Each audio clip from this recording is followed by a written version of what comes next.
Okay, we're Gucci. Alright, last we left off, you guys had just returned to Bryn Shander, and turned in the iron to the dwarves. Unhappy with how long it took, the dwarves went on their merry way, and you guys stopped in at the tavern that was in Bryn Shander. There you guys, after going to the shop and turning in some Yeti fur for some upgraded clothing, and turning in your winter clothing as well, you guys returned to the tavern and seeked out Helka Jagarath, and you asked her if she was able to provide some well blubber. She said that she could pay you well blubber if you escorted her to Ongajuk's Bell, which is on the southern coast of the Sea of Moving Ice. Agreeing to her conditions, you guys then waited around for 2 days for your upgraded clothing. During which time, you guys approached Copper Knobberbacher, which was a gnome that happened to be in the Temple of the Morning Lord. There he told you that his friend Marcedius was working on a device to help stop the Rime of the Frost Maiden, and that he was located around the Black Cabin area. He asked you to deliver some supplies to Marcedius in his stead, as him and his friend had a falling out the last time they spoke. Accepting his quest as well, you guys then convinced Helka to take the detour to drop off these supplies. And during the travel, you guys were approached by cold light walkers.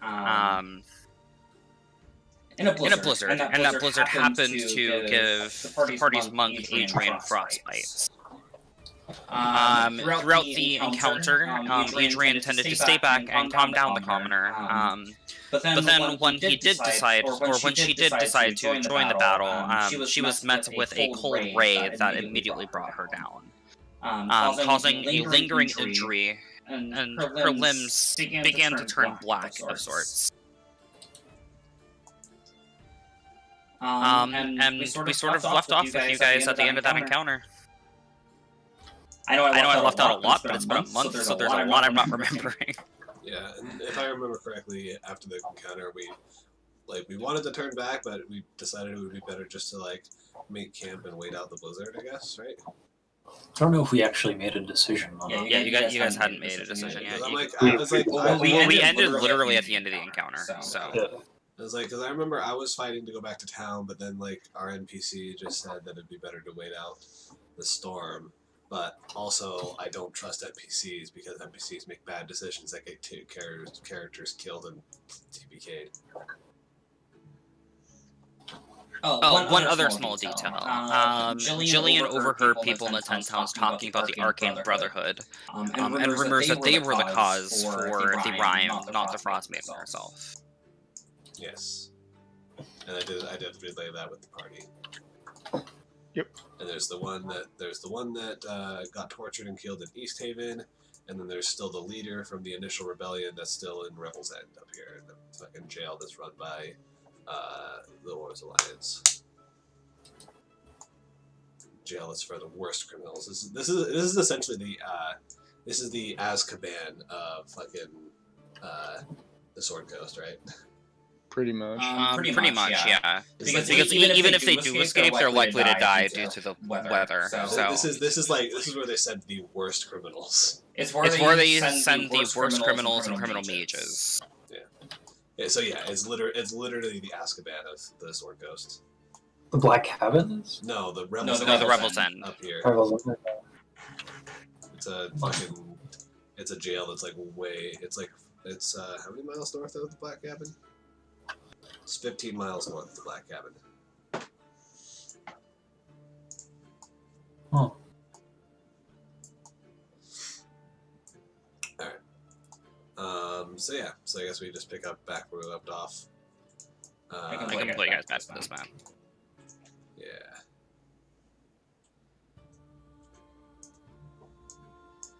And so the thing that Adrian got, if I remember correctly, it's because I healed the minor one that she got when I healed her, but the other one has to be healed with a 5th level magic or a 6th level, or a DC 20 medicine check, right? Or not DC 20, DC 30, right? We aren't using the medicine check rule for the level 5 encounter, for the level 5 ones, but yes, it would be a 5th level spell slot, I believe. Oh fuck me! So we literally it might be 5th level. Let me look. So we literally can't get Adrian healed until we get back to the church and have the priestess heal her. That is why they are called lingering injuries. But you did heal the first one? Yeah. With the cure wounds or whatever. When I casted cure wounds on you, it got rid of the first one, which I believe was just a -2 to dex saves. Oh boy, that doesn't actually do anything to my movement speed. My movement speed stays the same. It was the movement speed thing, right? Yeah. Yes. Yeah. Yeah, the other one's still there, unfortunately, because I don't have high-level casting to heal that one. I don't even have 3rd level spells yet. Ah.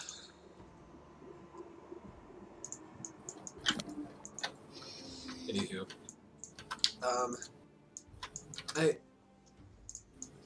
How far outside of town were we? An hour? We were 1.4 miles away from town, I believe. So so an hour.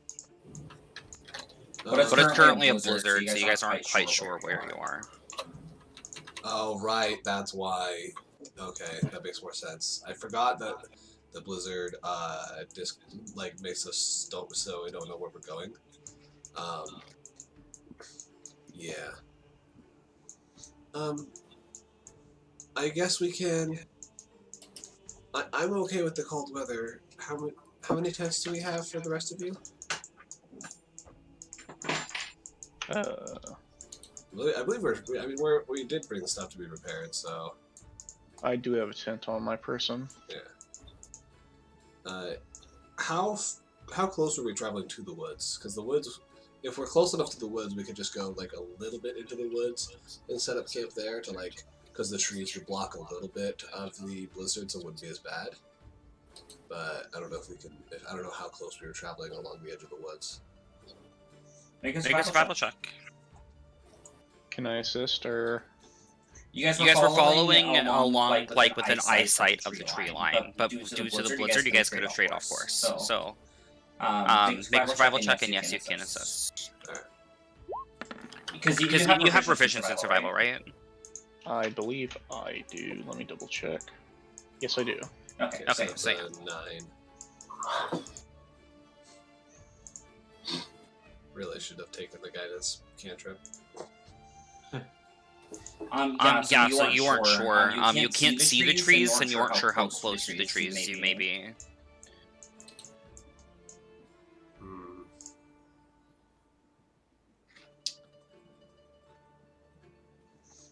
Right. These lights would be gone. If those are I would have guessed it. Oh wait, light is still here on the dogs, huh? Yes. Okay, we would have gone back to the dogs anyway. Yes.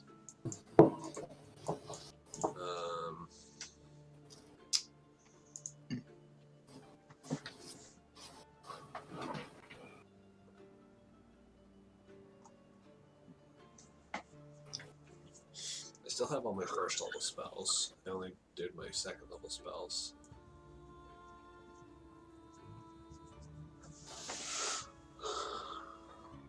Nothing that really helps. Well, if we can't find our way back, we might as well set up camp here. Yeah, is there anything around, or is it just snow? Is there any a random rock around or anything like that that can give us some sort of additional cover that we could set up the tents near, or is it just all snow, flat snow?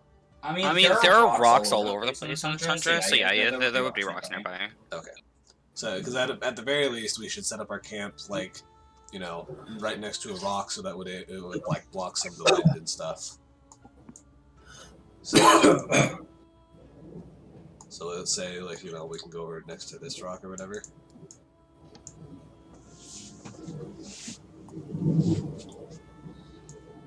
If you move the light over there. Okay, and I can move it.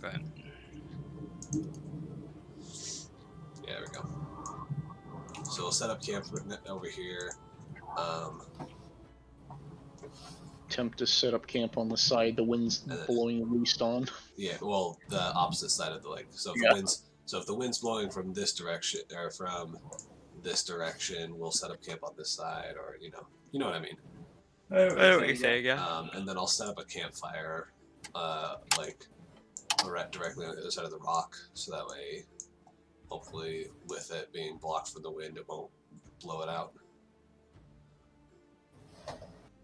I'll help with creating bonfire. With Mike's cantrip, create bonfire. Fantastic.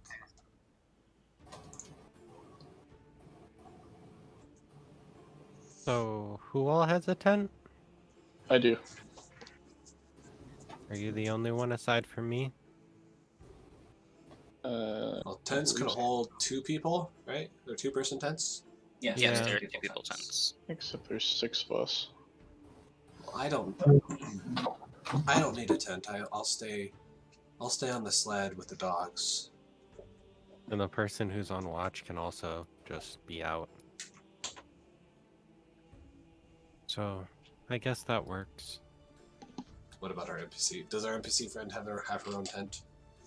Oh, we'll have 2 she people. does, yeah. Okay. Oh, okay. Because I was thinking we'd have 2 people outside the tent at all times. But anyway, yeah, she'll have her own tent, and then I'm taking first watch. So you guys, since I'm outside anyway, I'll take first watch. So you guys can just take tents right now, and then I'll wake up the next person after I take my watch. And you guys do occasionally see her pull a stone out of like her bag that like lights up with a bright color and then fades. She has stones of warmth. Yes, they are warming stones, so you guys would know. Maybe we should have bought some. We spent a lot of money on the dogs on the sled. Very true. Faster travel is good. We can buy stones later. Adrian, she sort of walks over to you. Would you like one of these? I brought enough for a 10-day, but it looks like you could use one as well.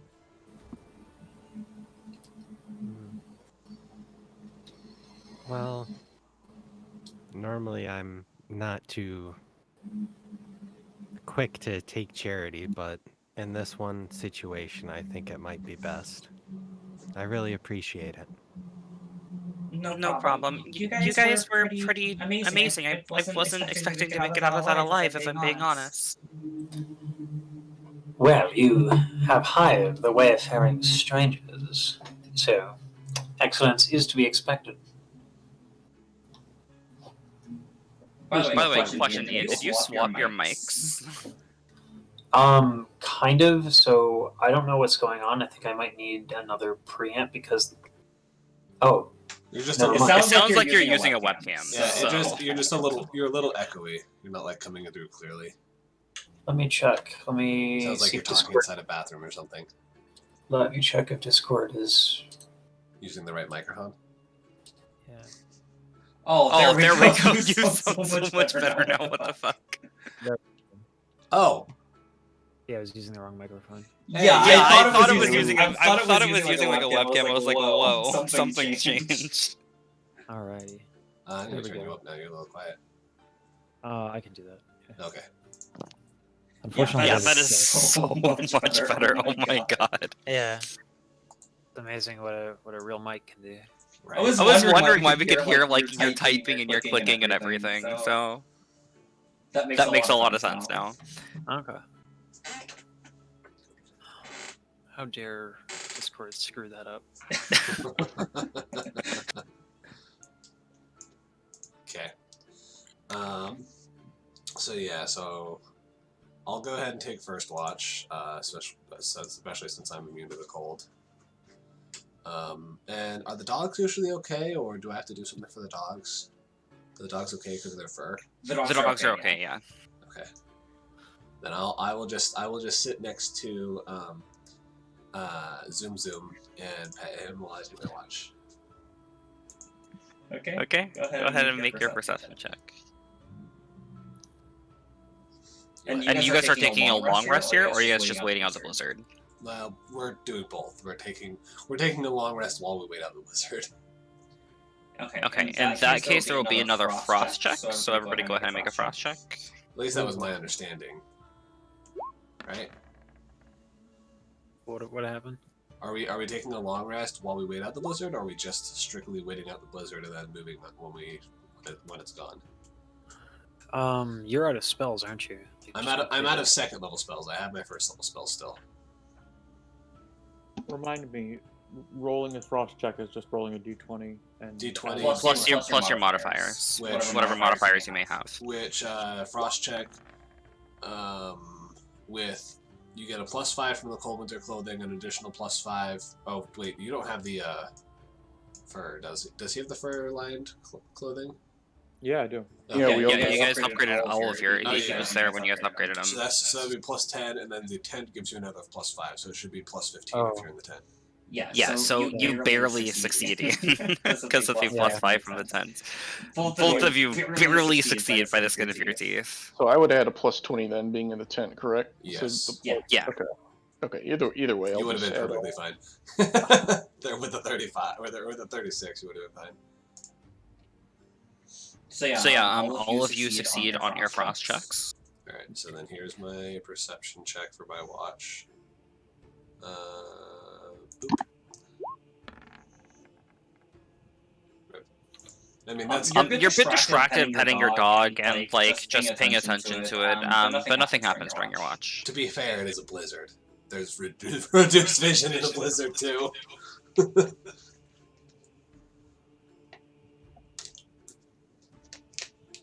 And then I'll just lay down next to, or well, I'll go wake up. I'll let Adrian sleep because she has frostbite, and because we only need 4 watches, so I'll go wake up Karn, since he's the next person that's most used to the cold, and then I'll go lay down next to Zoom and sleep. Oof. Karn, looking around, you can't see as far as you normally can, but nothing happens during your watch. Okay, I will go wake up Dury. Oh, I need to remove this icon because I'm not blessed anymore.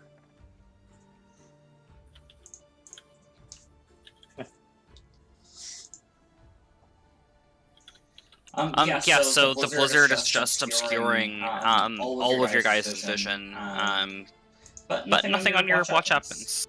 And during towards the end of your watch, the blizzard dies down and becomes a light snowfall. More pleasant. I walk over to Ferrando and imagine we'll wake something over. Fine. Yes.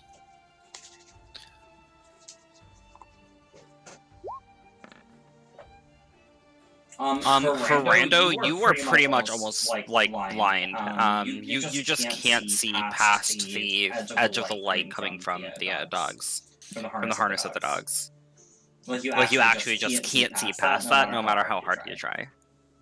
He's too groggy. He just woke up. It's stupid snow. It's coldness. Alright. Let's see, Jillian, Karn. And then it's a long rest, right? Yes. Yep. You guys have successfully long rested. And then, let's see. Ooh, I got my second level spells back.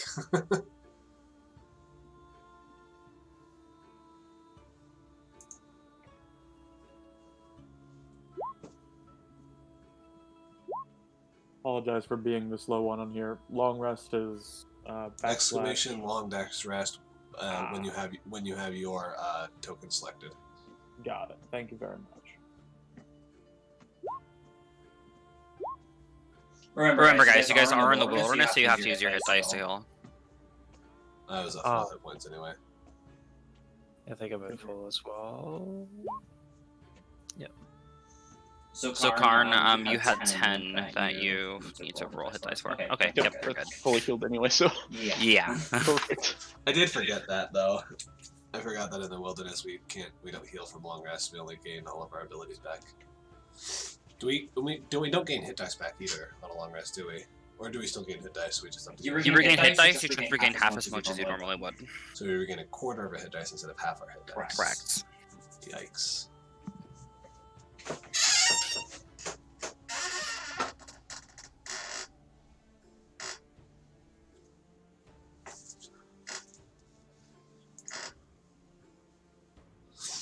Okay. So then once everyone's up, the blizzard has passed, right? Yes, the blizzard has now passed. Alright, and then we can continue towards the black cabin. Wait, who was it that took last watch? It was Ferrando, right? Yeah. Yes, yeah. Okay, yeah, and you rolled too low. Never mind. Oh no. That's not disconcerting. Right? Anyway, so The yeah, abominable snowman. we would pack up camp and then continue heading, now that we can see the forest again, right? Yes, you can see the tree line again. Okay. So then It looks like you guys did veer off, probably about 2 miles off of the course that you guys were following. okay, but we can correct, now that we can see, we can correct course and head towards the black cabin again. Correct. Okay.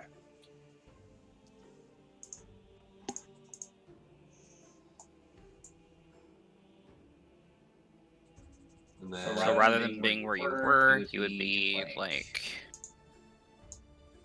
here instead. let's see. 1 second. And then how fast can we travel with the dog sled on here?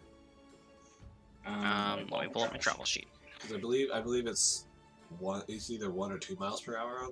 I think it might be 1. Because I think on foot it was like half a mile per hour, but with the dogs it's doubled. Dog sled and tundra can travel 1 mile per hour. So yeah, so it'll take us most of the day to get to the black cabin. It'll take us 6 hours from where we are.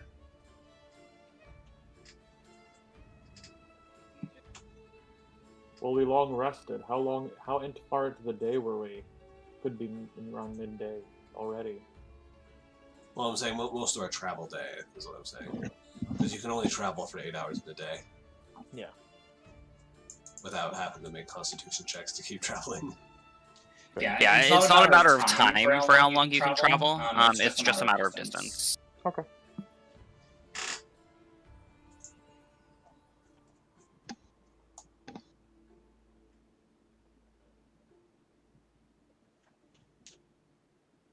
If the vacuum is too loud, I will mute myself if anyone hears it. I don't hear I it. can't even hear it. Not even when you were talking. Yeah, not even when you were talking. Like, I could just barely hear it in the background when you were talking. Alright. Then apparently my door is pretty sturdy. Alright. So unless anything pops up, or anyone has anything to say, I would say we would, start moving. Well, we'll see.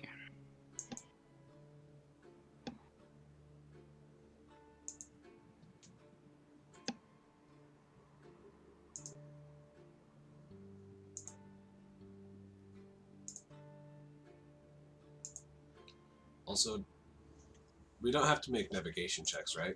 I mean, we know we can see, right? We know where we're going. Nope, the guide will still have to make a navigation check. But because we have 2 guides, it's with advantage, right? Yes, you guys can make the check with advantage. Cool. You can assist. I'm not making the check. I'll assist you. Okay. Oh, I have one disadvantage. sec. Okay. What kind of check is it? For navigation check? Wait, before that happens, the person we're guiding is dead. Died during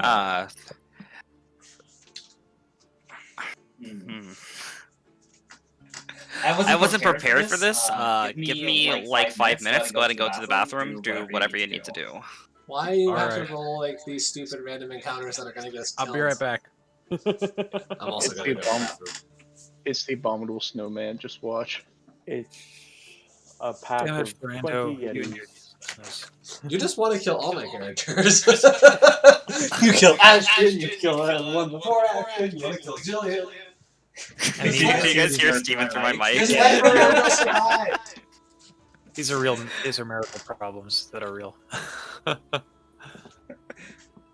Will this be the TPK we need or the TPK we deserve? Oh.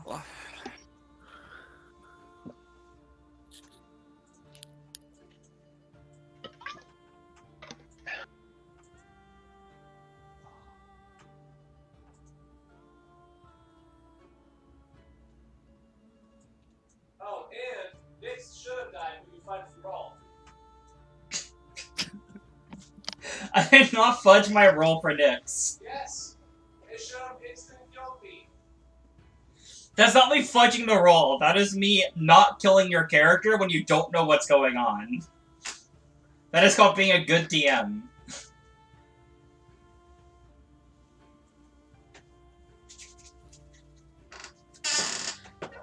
Fuck me.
Alright, yeah, I'm gonna use the bathroom.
Yo, I made it back.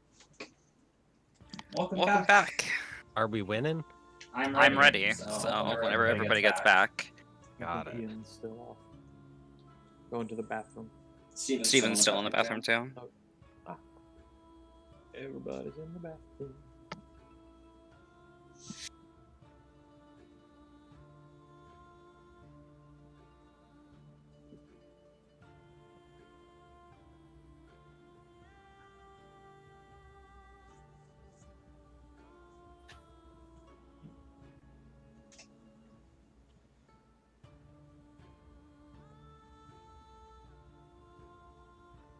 I actually need to check something on this. Twilight, I am not quite ready yet.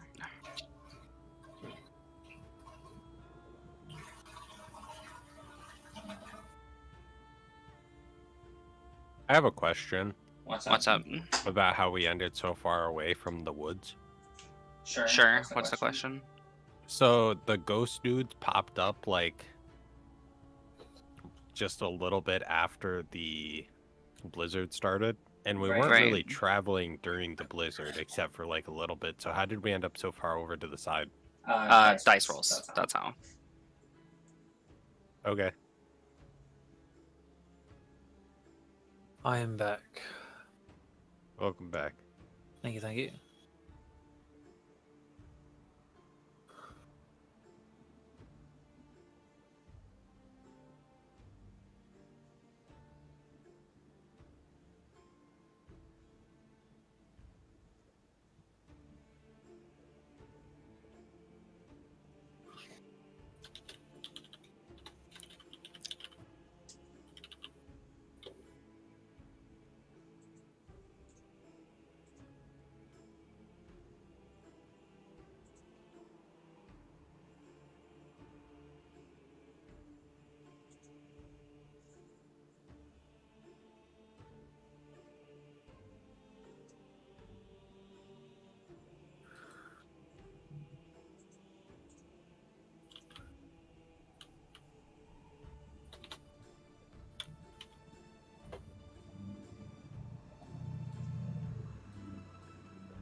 Alright, I'm back. I'm back. Give me just a second.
There we go. I have returned.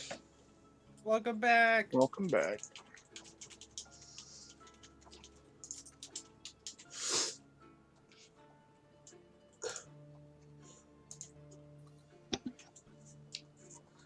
See if my coffee is watered down enough to be drunken now. Drunken law. Oh, it's getting there. It's closer. Yeah, I drunk like, a little bit. You drunk, like, really? Drank? Is that the word? Yes. I drank some of it and then added a whole bunch of ice to it to water it down. So that way it's not as sweet. Good job. I knew you could get there eventually. I thought drunk was the same as drink. I drunk and I drank it, same thing, right? No. Oh. That's hillbilly talk. Oh. Because I think if it was a past pretense, it would be had drank. Or had drunk. I don't know which one it is now I think about it. I think it's had drank. Yeah, see right here. Drunk, the definition of drunk as a verb is past participle of drink. To have drunk. Yeah. To have drunk.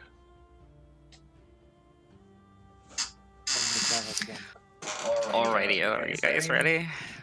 Come on, No. abominable snowman. I'm not ready, but I'm ready. An ancient white dragon jumps onto. Oh the yeah, field. what a Beatrice? I totally forgot we had a Beatrice as an encounter. So we run into a Beatrice. Is that what happens? Wait, we did have an encounter with her once, although she just did a flyby. Yeah, we saw her fly over in the distance. Crippling depression.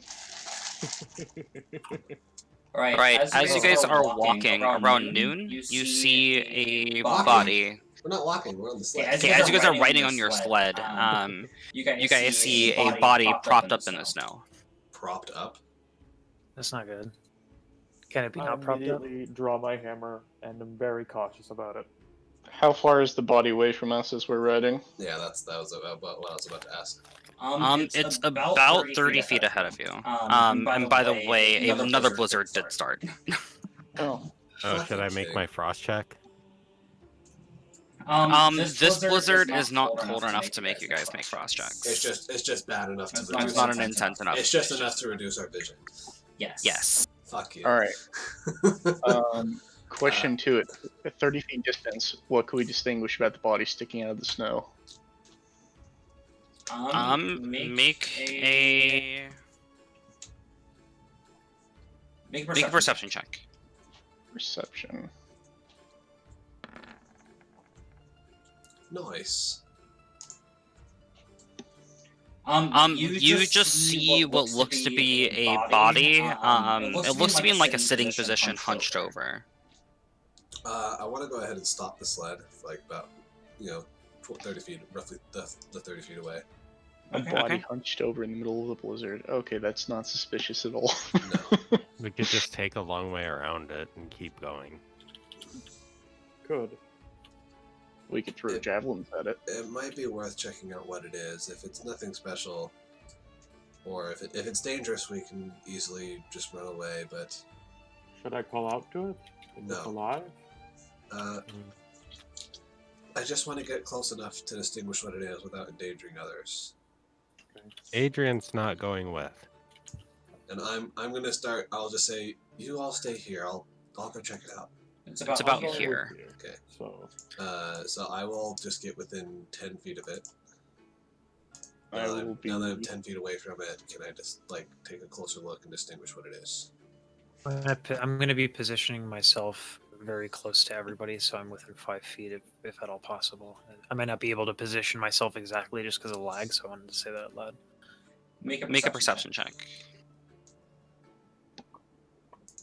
Who, me? No, Jillian. Looking at it, you can see what appears to be a skeleton, hunched over in a sitting position. It is wearing hats and what appears to be robes. Oh, fuck.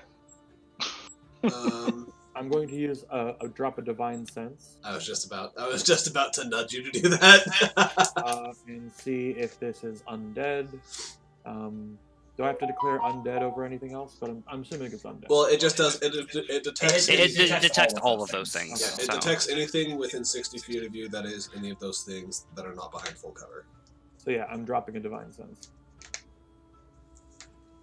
Okay. It does not appear to be undead. Okay. How deep is the snow where we're standing? It's fairly deep. in that case, if it's not an undead, I will like step up to it, and then like take a closer inspection of like its clothes and whatnot, and see if this is the. Because I remember Copper Knobberknocker's friend that was at the Black Cabin was like a mage. I want to see if like the form of the skeleton matches the description of the rough description of like what he explained to me he looked like. All right. So as you step up closer to the corpse, Dury and Jill, I need both of you to make dexterity saving throws. Oh. As the ground beneath you begins to shake. Right. That's okay. what I thought. Pitfall trap. Interesting. Oh, 19. No. Out of game, right. I think I know. So both of you are knocked off as these giant wings unfurl from beneath you, as a dragon rises from beneath the snow, and you are both knocked onto the ground prone. What the? Wait. What the fuck, Beatrice? Yeah. What? Out of game, I had a feeling I knew what that was, just because of the description. I'm like, please don't be what I think it is. You hear this deep, resonating female voice call out to you. You dare disturb my friend. I was just looking. I didn't know what it was. I wanted to see if it was the person we were looking for, because they're also a mage. I'm sorry. Do I know who this is, or do I like? Look, it's a giant white dragon. Do I know that a Beatrice is the only like dragon in this part? You could assume that this is our Beatrice. Okay, that's all I wanted to know. We can leave. We can just pretend that we weren't there. I didn't mean to disturb you, Beatrice. If I knew it was you, we would have just passed you. We'll leave you now. The halfling speaks the truth. We meant no harm or ill intent. We simply wanted to check. Your intentions bear no meaning to me. Then what actions would appease you? Recompense will you offer me? What do you want? What will you offer me? Being very, very careful. What's the most expensive? What's the most expensive thing I know that I have? Ah, probably that. Hold on, I have a map. I'm gonna bring out the pirate cutlass and bring it on the ground. I would like place it gently on the ground and be like, "This is a magical item that will help anyone who wears it maintain balance."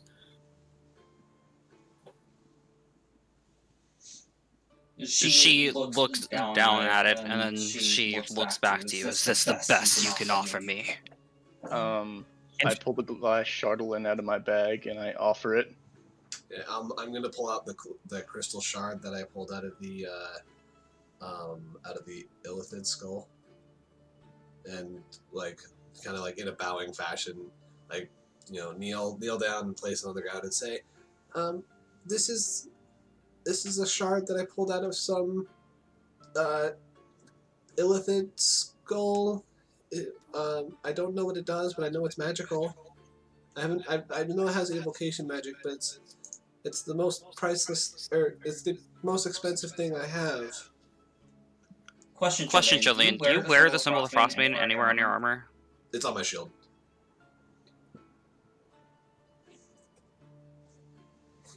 Okay. And Adrian, the commoner that's with you, she is just speechless and frozen currently. Yeah. Because I'm not trying to hide the fact that I worship the Frost Maiden, so that's why it's on my shield. I'll try to sit the commoner down in our little dog sled. I need to move your token because both of you like fell off and were knocked prone. Okay. Curious. So the thing on the back, that's a skeleton. That's not a Durger, right? It is a skeleton. No, that's the rider. Okay. Yep. Okay. Surely you can offer me more than this. We do have I a can give smidgen you- of information. I can give you all the magic items I have. I have this magic mace. I have this tome that you can read that can make you a little healthier for that day. I also have this helmet that lets you blend in with the undead. And that's all the magic I have. I swear on my life. She sort of you see her eyes sort of turn towards you, Jill, and then they narrow. You watch as her pupil dilates and becomes thinner as she sees the symbol on your shield. Servants of Oriel, surely you have more than this. I don't know what you mean by that. This is everything I have. We have coin and information as well. Information Goddess's rock has proven very troublesome for me. Surely you can offer me more. I'm trying to stop this ride as much as you are. My god hasn't talked to me in quite some time. I don't know why she's doing that, why she's causing the rhyme, and that's what I'm trying to figure out.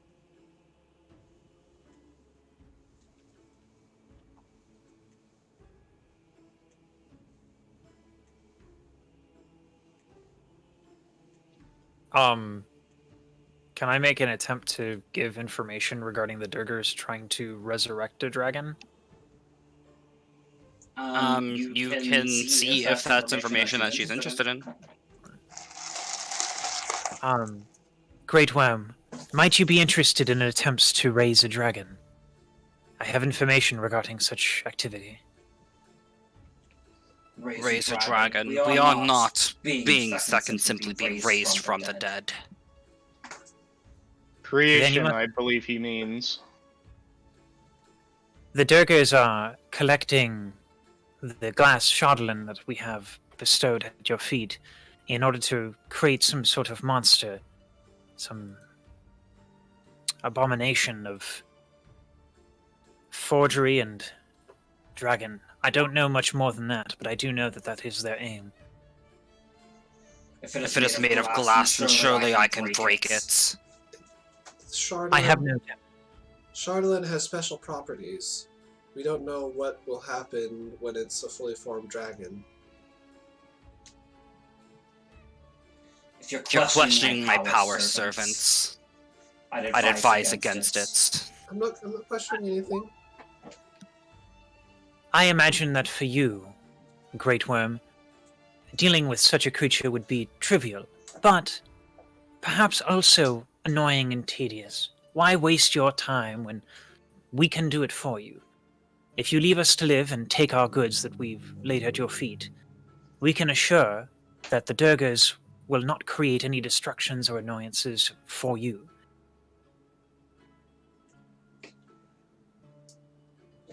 Be thankful that I have grown soft in my age. Mother Thrawn has an impact on me. I will make you an offer. I will bring one of you back with me for 10 days and then return them. I'll go. No, hell you won't. I will do you go. Have a, I'll like just hold up my arm to like Fernando to stop in like a stop form or whatever, and there's a look of interest. Do you have a preference?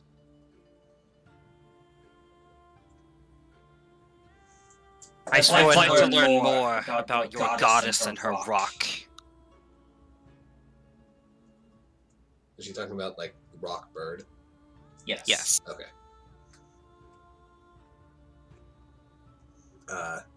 She takes or Jillian takes like a big like gulp. Okay. Jillian swore an oath to be the one that would go in first, remember? It was dramatic. Bloodletting was involved. You said I was being unnecessary. Now is such a time.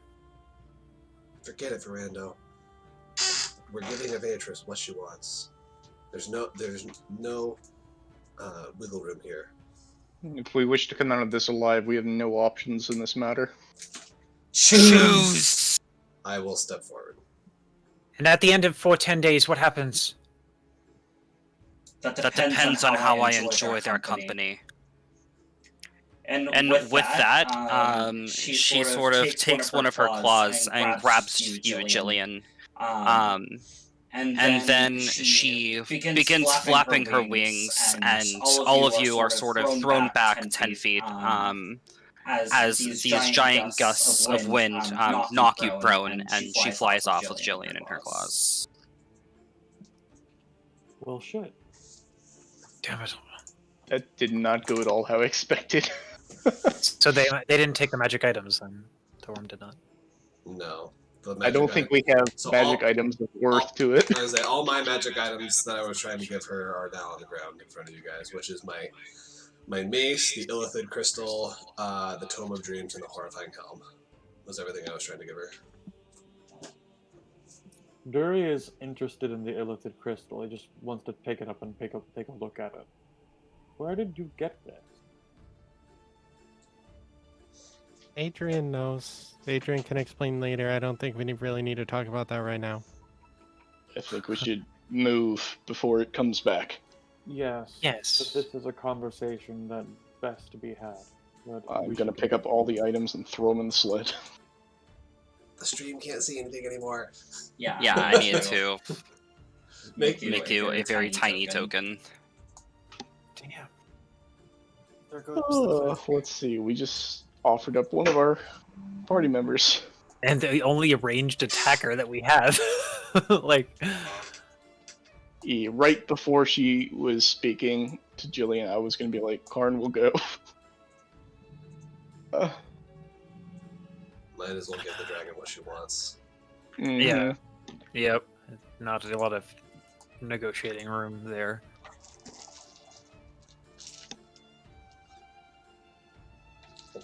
So, do we need to go into DM one-on-one to figure out for like what happens, or are we gonna do that first? You got 10 days. Yeah, that's the. Got it. So you got a month and 10 days before you complete Jillian again.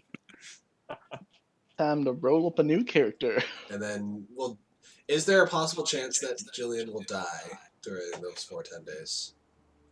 Is it just roll of the dice, or like do I have anything saying that like do I have to like can I roleplay my way out of it, or is it just? Well, the dragon said that she would return you, so I highly doubt that she would return you dead.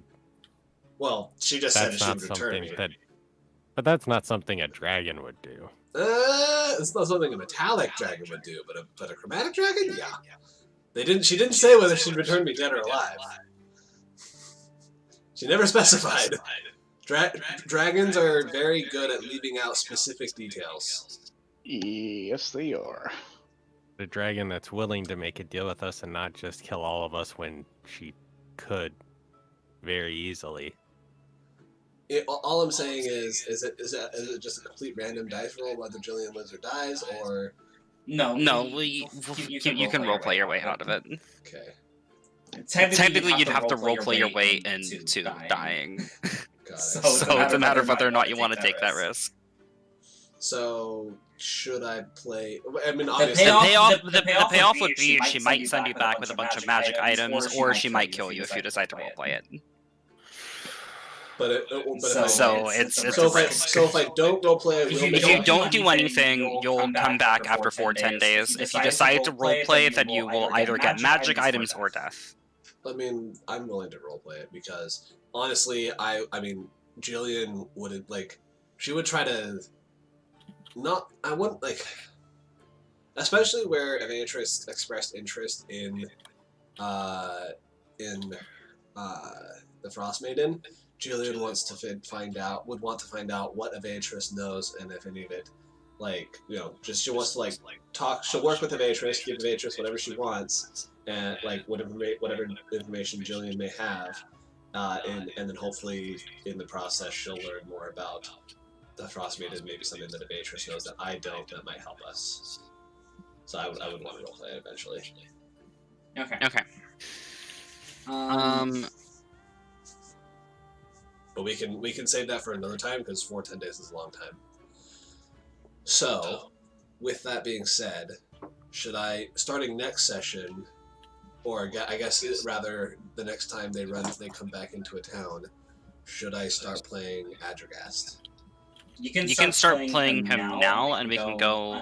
We can mute our mics, so I can tell you how I would introduce you, because I could introduce you this session really easily. All right, to Adregast it is. So if that's what you wanted to do. However, I'm not sure how that would work after the 10 days transferring back to playing Jillian. Or if you would just have Jillian become an NPC in the 10 towns. I could probably... We'll cross that bridge when it comes to it, because if I'm playing Adregast because there's a if Jillian was guaranteed to live, I wouldn't play Adregast, but I'm playing Adregast because there's a chance she could die. And then if she does die, I continue playing Adregast. If she does live, I'll cross that bridge when we come to it. Okay. In that case, let me mute my mic for a second while I tell you what's gonna happen. Or we can go into DM 101 for the recording purposes, or no? No, because this is for record, and players will be watching it. Okay, so this is off the record. Yes. Okay.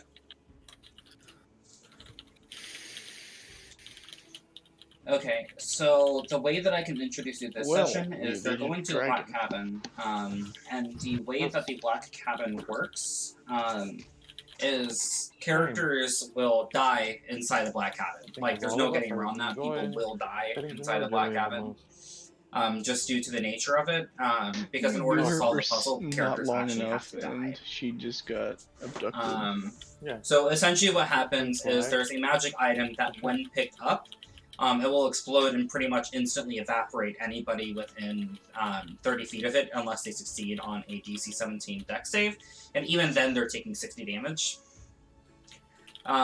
So the way that we would introduce your character is he would essentially be somebody that was wandering around looking for a rando, stumbled into the Black Cabin within the last week, grabbed the artifact, and then evaporated.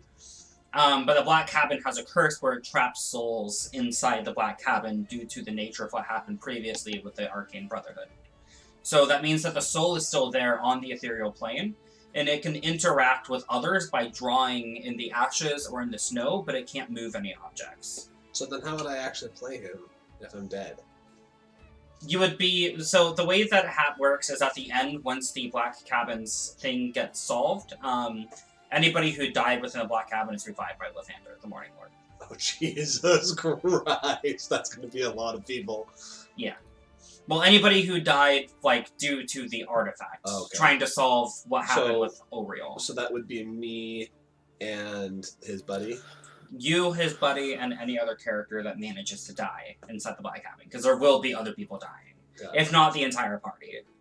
Because I'm not kidding when I say that it kills you, like it is meant to kill you. So when my character died, what information would I've figured out before I died and after I died to like try to assist the party? So you would have been talking with Mercedes over the past 3 days, and you two probably would have been talking about how to fix the artifacts, because it's an artifact that came from the Lost Netherese Empire, which you know who the Netherese are. That's where that's like those are the people who had like 10th level spells and shit. 12th level spells, yeah, where they were like raising mountains and that sort of shit into the air. That's who the Netherese were. Okay, hold on, I need to find real fast. I need to find. I was not expecting for the token. Yeah. I wasn't expecting you guys to run toward Beatrice either, but essentially she's just seeking companionship.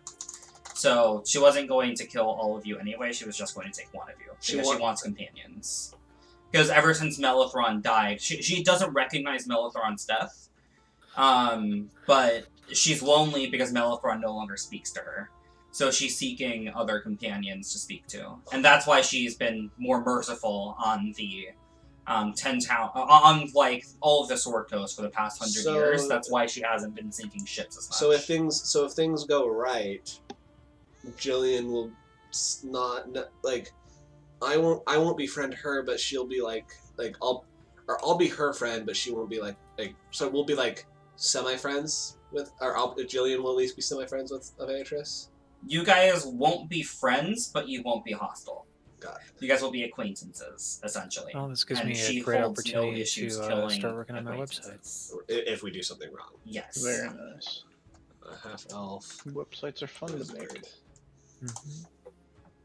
And you're old, aren't you? Aren't you like 300, 400? I am 150, yeah. Oh, 150, okay. So you're still pretty young for an elf then. Yeah. Because elves only reach maturity at 100, so... Well, half elves, I'm a half elf though, not a full elf. Oh, okay. I'm a half moon elf. So yeah, that means that you're pretty far into your years then. Because half elves live on, what, an average of 200 years? 200 to 250. Yeah, so you're like in your 40s, 50s, like human-wise. In terms of like your appearance, you'd be in like your 40s or your 50s. Yep.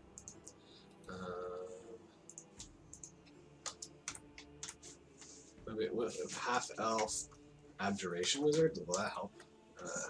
Abjuration wizard. Here we go.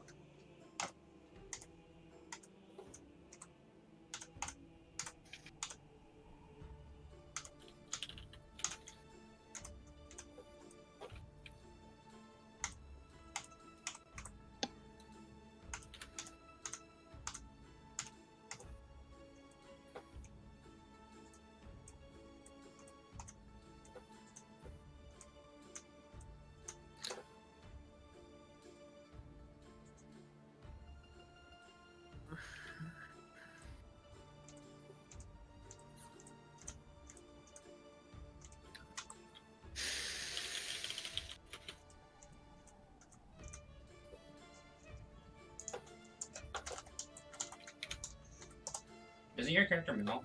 Yes. Yes, I should. Why are all these guys female? I guess I just should put male. That'll help. That one's not bad, honestly. Yeah, that one's not bad at all. I like that one. Okay, let's just do that one then. Didn't you imagine yourself to have like a long white beard and then like a pointy hat though? I haven't gone that far into detail. I have gray hair. I'm 5'4", hazel eyes. Sorry, weight is I'm 160. Sorry, my weight. I just remember you wanted to be like this crazy wizard with like a long white beard and like a pointy hat. Like you wanted to be like not like a long gray, not like a. I have a gray beard because my hair is gray because I'm old. So I have a gray beard, like semi-long, not like Gandalf level long, where it's down to like this fucking waist. Yeah, that's what you wanted. I said not that way. Like half as long as Gandalf's beard. So I have a beard down to like my mid chest. Yeah. And then I haven't really. I know his backstory, but I haven't actually written it out. Well, make your token using token stone. And then I'm going to get back to doing the game. Okay. Alright, we can run the game. Steven's setting up his token and stuff like that, so we can get back to it.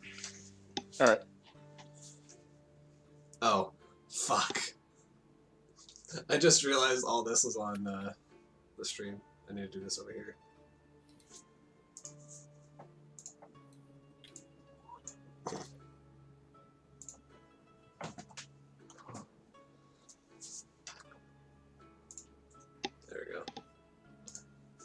Alrighty.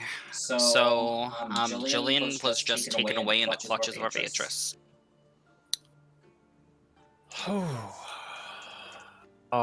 That happened. Yes, it did. I believe we should leave before it decides to change its mind and come back for us. Yes.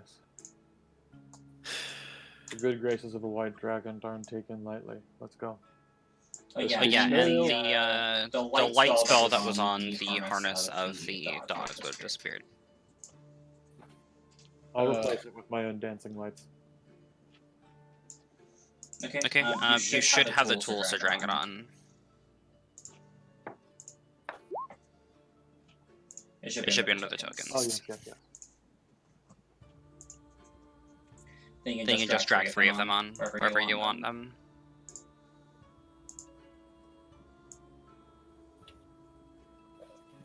When will we learn to not interact with the ominous shit? Like, oh, there's a skeleton sitting in the middle of the thing. Let's go fucking take a look. I mean, what could possibly go wrong? Yeah, I mean, sure. Yeah. I'm not like, it is really cool that we had an encounter with the dragon, but at the same time we lost the fucking cleric. Yeah, ouch. Yep. That's some big ouchies. We're gonna have to make good use of the blood funnel.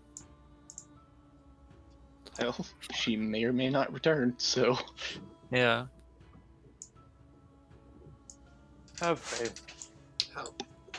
How's this for my token? I'm just deciding, like, I don't, like, I feel like that's a good placement for a token. Right? That's fine. Just change the border tint. Right. To yellow.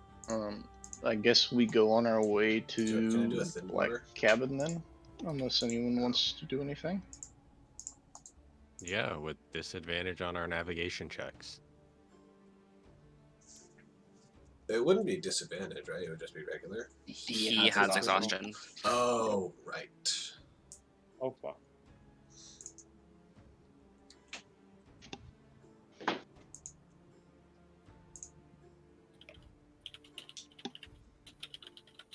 And what was that? Was it just a flat D20 or was that survival? It's a survival.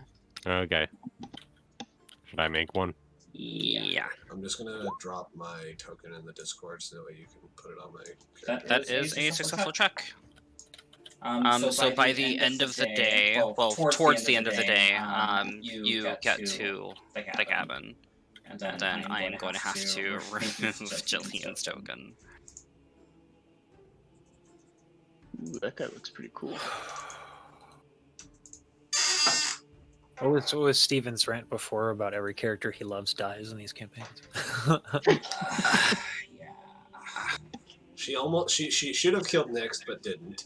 She's killed 2 characters in Strahd. And I'm not targeting you, I swear to God. I'm not blaming you, I'm just saying, it's just kind of funny. Killed one of his characters so far, too. Yeah. Well, that was a DPK, so... Then you can just move the token as the stream needs to see. Okay. You could set it so we can't see his health bar. Yeah, that would be a good idea. And then also, do you wanna? I set my token in the Discord if you want to set that up. So. You guys should not be able to see it anymore.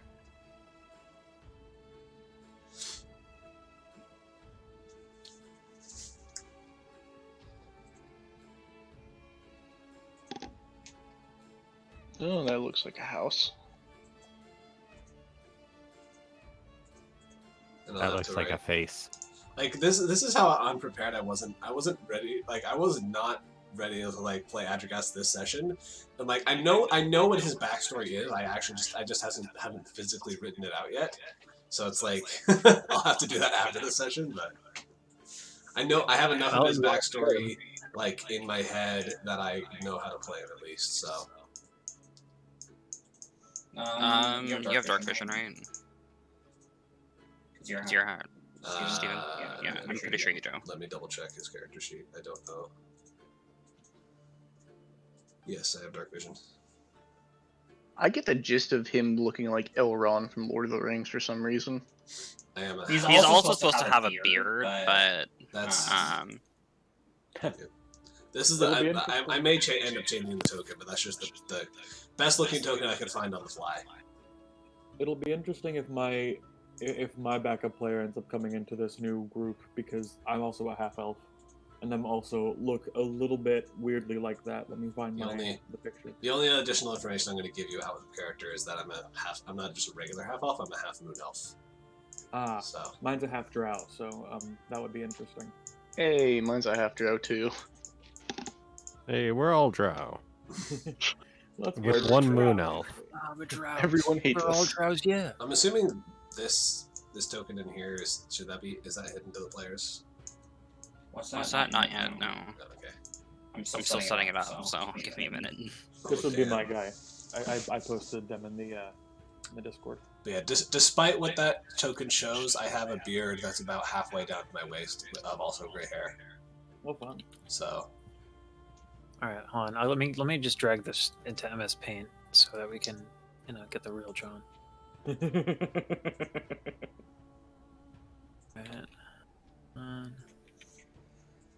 Alright. You're gonna be like, wow, what amazing paint skills.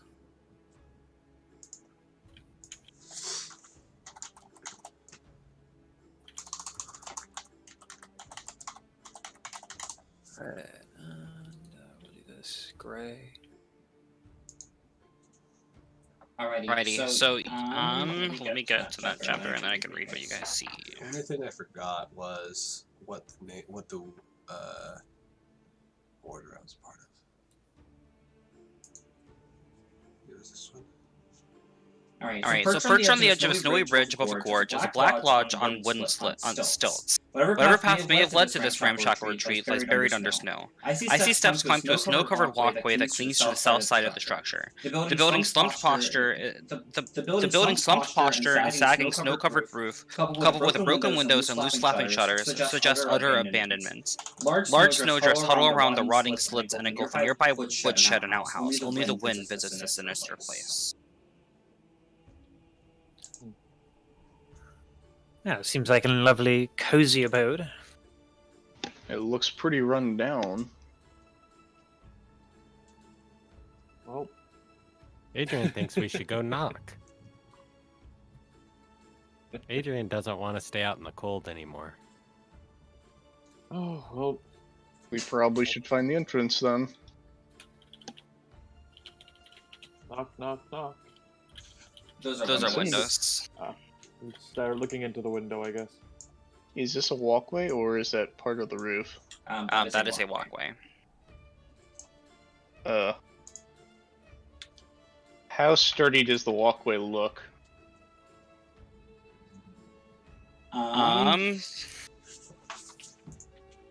It looks about as sturdy as the picture. Hey.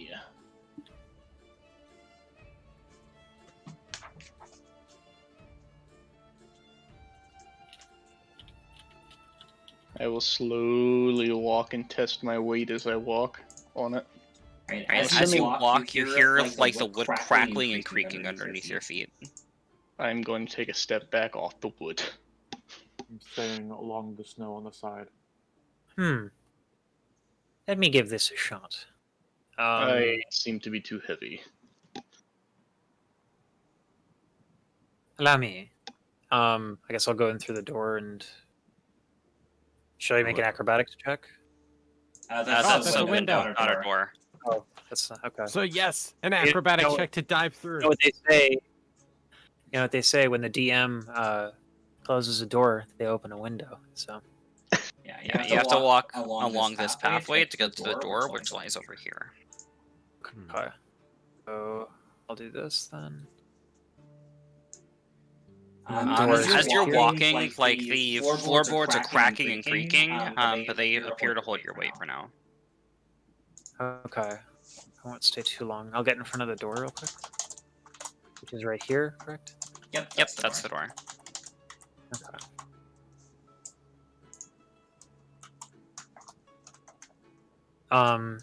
How strong is the door? Does it look like it's pretty strong? Everything is like, it looks to be in tatters. Everything here looks to be like in shambles. I'm going to knock on the door. Hello? Is anyone home? An answer. Okay. I'm gonna... Why are we here again? What's the quest again? To drop off supplies to Mercedes. Mercedes, presumably Copper's inside. friend. Okay. I'm gonna call up I'm Mercedes. going to try and open the door gently without damaging anything. What would that be, a sleight of hand? Yep. Mercedes, we're friends of Copper. You open the door and there's no issues. Oh. The door just opens. Seems as though the door is open. I have a Well, bad feeling about this. So I only know that this was Indeed. lectured by who? I'm going to hold my Marcia? action I only know as this I walk artifact was forward. lectured by who? If anyone Mercedes. attacks me, Oh, the artifact I'm was going Netherese to, artifact that he attempted to reconstruct. swing my for rapier the through purpose of ending the Rime of the Frost range. Maiden. But he As you forgot open to the put door, a I'm ring going to on the send artifact, most which of caused the it to lights, some explode. dancing lights to And I Because know. it needs one more magical Can't ring get to in there contain yet. the power to harness the Well, ability to not that control far Any it. ahead. specific type of magical ring, or It's How a magical far ring that of a- has to be made out of the like, metal how- that's on the I guess ground how far of a in there, 'cause there's distance shattered down, if I pieces of were to metal like on the walk ground, it across has the to be walkway melted and fall down through it, and would it formed into be? okay, but and I can. I guess how What was high the up? question? I'm sorry, Asking Steven's asking me questions. questions. How high up is this walkway by chance? 20 feet. 20 feet. Okay, here we go. I'm going to tie a rope around me. I'm going to drive a python into the ground as far as I can with my sledgehammer. Do you want me to make a rope tying check? Yep, intelligence sleight of hand. Intelligence sleight of hand. And I would have had to Adrian will have done help. How do I do the intelligence version of sleight of hand? It would just be intelligence, then you would add your proficiency bonus if you have it in sleight of hand. I just have a +2 on it. No proficiency though. Okay, so if you don't have proficiency, then it's going off of dex, so it would just be the straight 7. Straight 7. Okay. Okay. Except Adrian was assisting you, so it would be 18. 18. Okay. Then I will walk across very slowly. Yep, you it put that appears in to your hold your book. weight. For For Rando, so, you're in a room where like frost appears to be covering every surface. You see like smith's tools and tinker's tools spread across a wooden table, along with some twisted bits of metal. There is a bookcase against the north wall that appears to have a family of squirrels living in it. I'm going to investigate. Well, I guess this would be an Arcana check. See if the scrolls are of any use, but I'm not proficient in Arcana, so I'm not going to pretend. This is it. This is the house. Tools, not scrolls. They're smith's tools and tinker's tools, along with like twisted pieces of metal. I thought you said squirrels. A A family of squirrels is living in the bookcase. Okay. Oh, okay. Let's continue inside, shall we? So I guess. this is it. This is the cabin. Guesses. This is the one room. That is one room of the cabin. There appears to be no way into the cabin through this door. This appears to be like an outside shed of sorts. Well, nothing in here. Might as well continue onwards. Further along, Jury looks through the windows as they go through, see if there's any anything on the inside as we go to the left.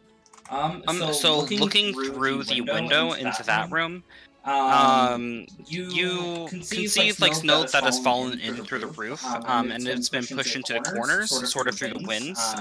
The windows are broken here, and it looks like the walls and the furniture are all scorched black. Yeah, and that's what you see looking through that window. Derry, if I can get a little light over here. Oh, fair enough.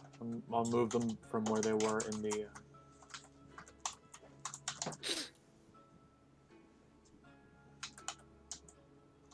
So that's a window, and these are broken scaffoldings, right?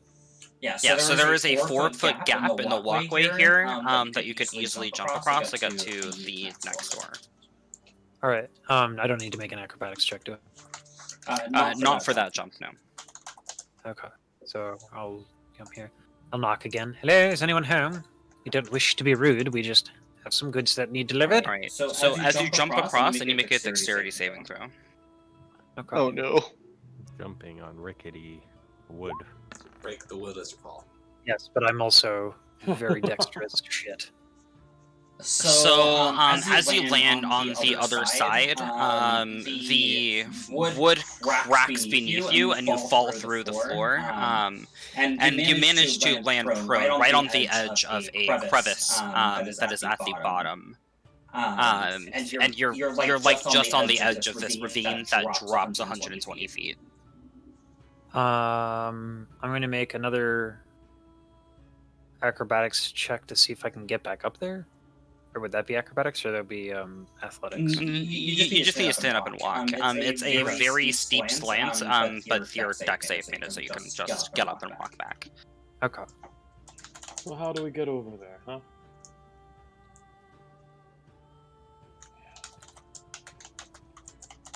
I mean, This is now broken. I was using rope earlier. Yeah, that spot is now broken. How are the windows intact here? All the windows are shattered. So how wide are they?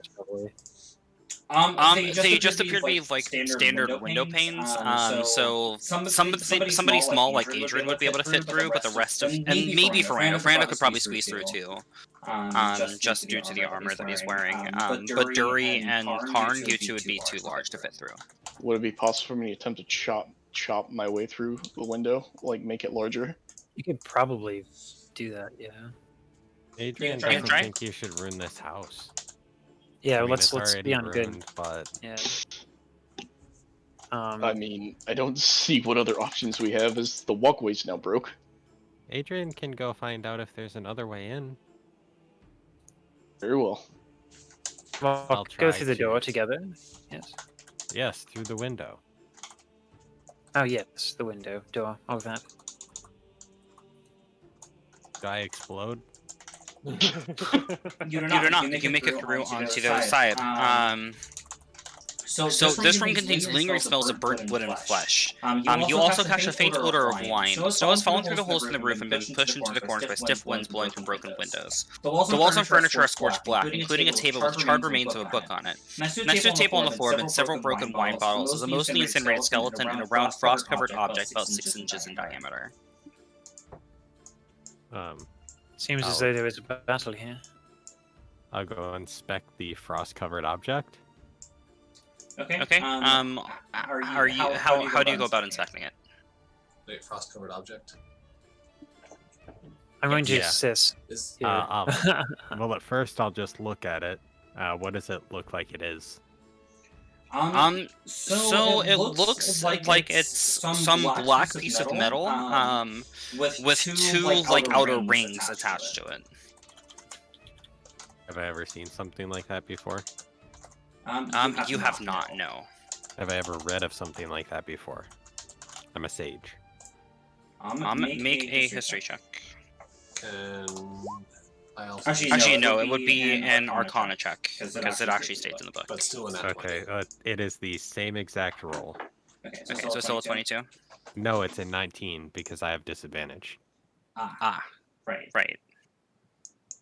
That's still pretty good though.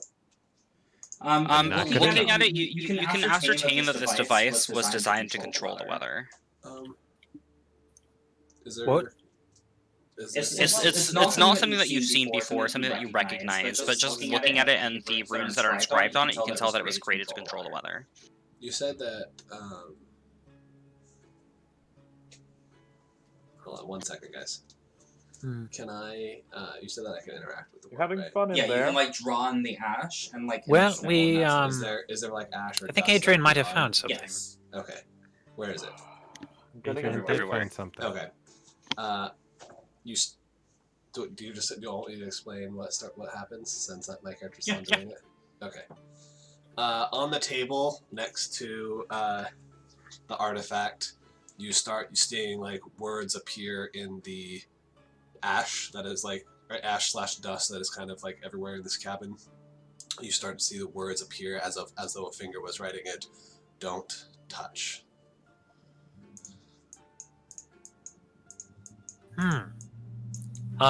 Adrian, I don't know if you read, but that says don't touch. Alright, now I'm really curious, and what I'm going to do is I'm going to walk over to Karn and I'm going to hand him the end of my rope. And I'm going to say, hold on to this, and I'm going to cast Jump on myself to get over to the doorway. I will hold on for dear life. Right, Karn. Make an athletics check. Are you proficient in athletics? Yes I am. Okay, what's your bonus to it? +5. Okay, so it'll be 17 then. Yep. Okay, you hold on as Dury sort of flings himself over and grabs onto the doorknob, and it's just sort of hanging there as the wood collapses underneath him. All right, so can I pull myself into the door, or like make an athletics check? It is very hard to open a door while you only. Oh, fuck. Yeah, while you're hanging from the doorknob. Yeah. All right. So you attempt to like twist it, and because your hand turns, you lose your grip and you fall, and you are now dangling above this 120-foot drop. I am going to attempt to pull him back up. So this did not go as planned. No, it did not. Okay, make an athletics check. All right, athletics. Also, you can just nod yes or no. Hey, Does Adrigast recognize Ferrando as the one he's looking for? Or does like okay? Any more checks on my end? You are going to be making a acrobatics check. Please. Did you tie the rope onto yourself, or did you just? No, I basically He's holding onto the rope. And okay, so each one of you are holding onto like one end of this rope. Yeah, I essentially like kind of twisted around my arms and am using that as like an anchor almost. So during you're able to recover yourself onto the edge of this drop-off, on the edge of this cavern. Your feet hit the snow, and you're now able to walk back around. Oh, well, Thank God he didn't fall. Whew, that happened. And Karn, the rope began slipping through your fingers as he did this. Wait, how long is jump last? Does jump last? Does it last? I think it's 10 minutes. It's concentration, so yeah, it would still be active. Wait, no, it's not concentration, actually. Favorite concentration is on your dancing lights. So yeah, it lasts for, I believe it's 10 minutes. The spell description should say. Duration 1 minute. Okay, 1 minute. I could always chop through the walls at this point. Adrian thinks you guys could just settle down. Don't kill yourselves. How would I kill myself? Inside. We're just freezing our asses off in the cold dark. At least I am. And I jump onto this platform from where I was trying to walk back. Ferrando, at your feet you see a very long scrolling message that appears to span from about here to here, that says, "Is it really you?"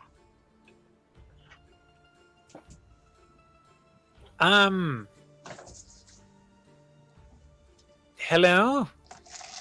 Is who really me? Am I really me? Are we really digging into the existential? When you step here, I need you to make, I believe it's a dex save. Let me double check. Wonderful. I'm good at those. Yes, dexterity saving throw. Time for a nat 1. Nat 3. So the wood collapses underneath you, and you take...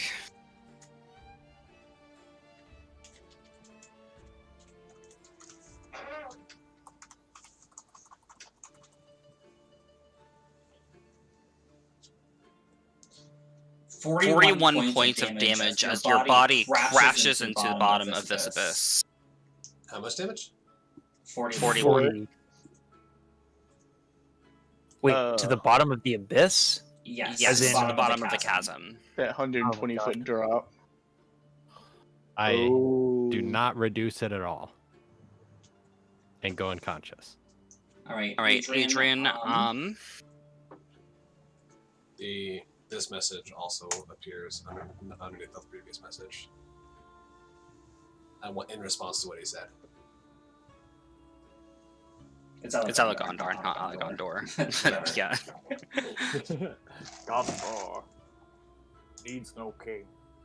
I'm just kind of stunned, and I'm trying to think of how I can get Dury and Karn to help Adrian without. Dury, Adrian's fallen. Your help.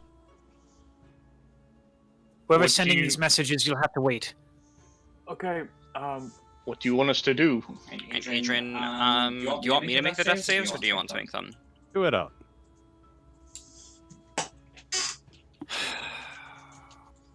Where at did she fall off into the ravine? About here. So it's like underneath the cabin. This cabin is sort of hanging over this ravine. Oh, fuck. Okay. If we tie the 2 ropes together, then maybe we'll be able to get down. That's about 100-footer rope there. We have 20 feet left. I could take the 20 feet. I also have a rope myself. Yeah. Okay. 50 feet of rope. Nice. Let's begin tying. Who wants to tie? My hands tend to be more nimble than yours. Sleight of hand dexterity. Right? Am I? For tying a knot? Yeah. It'll be intelligence-based. Sleight of hand. Okay. And if you guys can get me down there, I can do lay on hands and bring them back immediately. Alright, I'm gonna have to do sleight of hand, but -4, because I don't have a thing. So it's just gonna be a straight roll. So -4 of whatever I get. Got it. Derry. Okay. Derry, before you go down on that, Derry, test the rope. Pull on it to see if the knots hold. I'm gonna pull on it as hard as I can to see if the knot comes undone. A DC 10 sleight of hand check is all that's needed to successfully tie a knot. So yes. Correct. Oh, is it? So yeah, Okay. so it's good. Never mind. Alright, give me just 1 second. Tie it around my waist. Alright, so Denny, Yo. Oh right. Your soul leaves your body, and you're in the ethereal plane. It appears that something is preventing your soul from going to the afterlife. Floating back up to the cabin, you see 2 spirits in there. You see a spirit of what appears to be you see a spirit of what appears to be a human that you'd be able to assume would be Mercedes. And then you see a second one that appears to be some sort of half-elf. And they look dead? Dead spirits? They're spirits. Yeah, we are also spirits. He sort of looks out to you and he says, well, I see that you found my fellow experiment place. Sorry you died, but there's some sort of curse that prevents us from going to the afterlife here. Either way, you can draw the ash in the snow to try to let them know what's going on. At least you didn't touch the objects. That would have incinerated all of you. Yeah, there's a reason that rope don't touch. Adrian wasn't gonna touch it anyway. Adrian just thought she was better at this kind of thing. Let's just say that the cabin isn't in the best state since it exploded. Well, I made it explode, but you know what I mean. Do my legs feel better here? Yeah, you can't feel anything. Like your spirit is just like incorporeal. You have no feeling. The only thing that you have is like a sense of touch, and that's about it. You can't smell, you can't taste, you can't do anything. I stretch a little bit. Adrian feels great. Adrian hasn't felt this good since Adrian came here. Well, if we want to save your friends, they're going to have to repair the device without touching it too much. If they use a cloth or something of that sort, they should be able to pick it up. It appears to just have an issue when it comes to contact with flesh. We made what's his name again? Copper, right? Yeah. Copper is the friend of his. Mercedes is the name of this guy. Oh. And Mercedes is the one that I was working with, right? Mercedes is the one that, like, when you came in here and you exploded by touching the device, he's the soul that you saw, yeah. Oh, but it was me and Copper that was working on the device, right? No, you and Mercedes. Well, Mercedes worked on the device. You came here looking for Verando, found the device laying on the ground, picked it up, and evaporated. Oh, so no one was here when I came here. No, you picked up the device, and that's what caused you to explode. But then afterwards, I would have figured out, Yeah, you would have been talking with Marcidius, and he would have told you how to repair the device and that sort of stuff. All right, so over where they are going to rappel down this mountain. Wait, so we're dead? As of now, yes. We are dead. Something about this cabin is keeping us here. I'm not sure what it is. But if we want to keep your friends alive, he's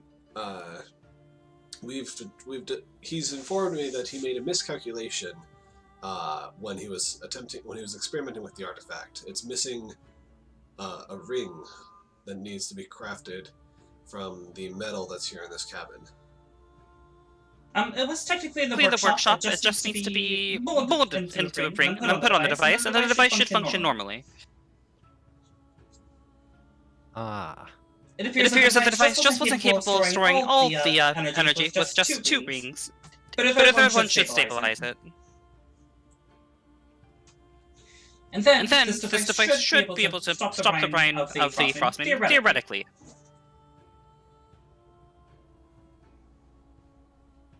Alright, I will move this back over. Oh, okay, go ahead. Am I gonna be dead still, even if they fix that? Maybe. I'm not quite sure. Adrian doesn't want to be dead. Well, I'm sure that none of us want to be dead, but we'll see what happens. It might be something about this artifact that is keeping us here after all. This artifact, we don't know what it does. As far as he's explained to me, it's a lost ancient artifact from the Netherese civilization, and he's repurposed it to control the weather. Precisely. So we don't know what other powers it may hold. Okay, Adrian will try to help. Alright, and then I will drag us over to the other chat, and then you can just write what you want to and the action stuff by typing it out. Got it. Alright. Welcome back. So during Karn, you guys are trying to go down the cavern? Yes. Correct. How much rope do you 150 feet of rope, and I've said, tie it off to me. We'll make our way down, and I'll cast Lay on Hands, and we'll hopefully bring back an alive and somewhat healthy Adrian. I'm going to hammer pythons into the ground with my sledge. Tie the rope on there, and I'm also going to hold on the rope as an extra strength measure, just in case. So you guys are using only 50 feet of rope, or we have 150? So okay, so you guys tie 3 ropes together. Got it. Correct. In that case, I need one more sleight of hand check, because I only made you make the one to tie one of the ropes together. So I need to make one more. And then I'll have you all check this. It's going to be -4. Okay. Good. All right. While they're doing that, I'm going to simultaneously have the conversation with the messenger person. I generally don't take too kindly to people knowing my secrets. Reveal yourself.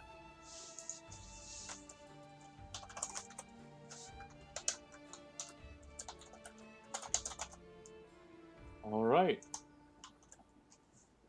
And why is that? Should I make a dexterity throw, I guess? Or a dexterity save to jump down? Or it would be acrobatics. Oh, okay. Acrobatics or athletics, whichever one's higher. Oh shit, I'm gonna roll athletics then because... Okay, so what's your modifier to athletics? Because we're using the 4 and then using your modifier. So it's an 8. That would have been 8, yes. Okay, I need you to make a strength saving throw.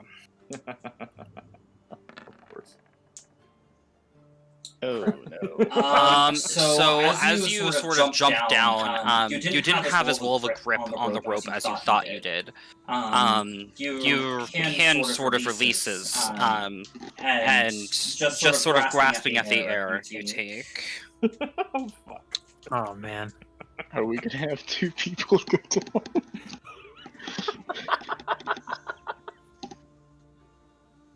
47 points of bludgeoning damage as your body crashes to the bottom of the abyss. I am unconscious.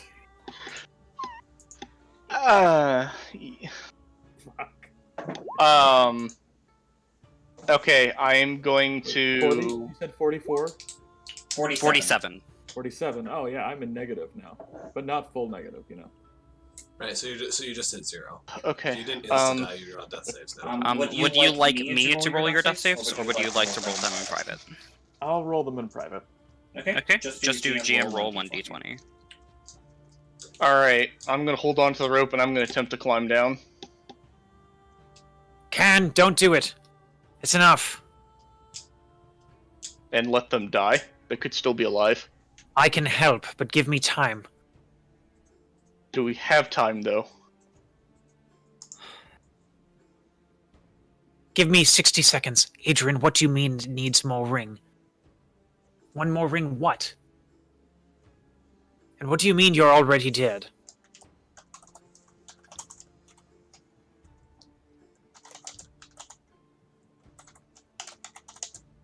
Oh, Steven, if you want to, can you change your name on Roll20? Yeah, I will in a second.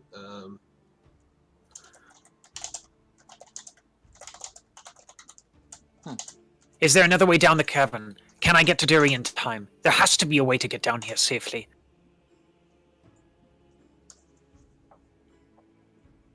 And what was stabilizing it do?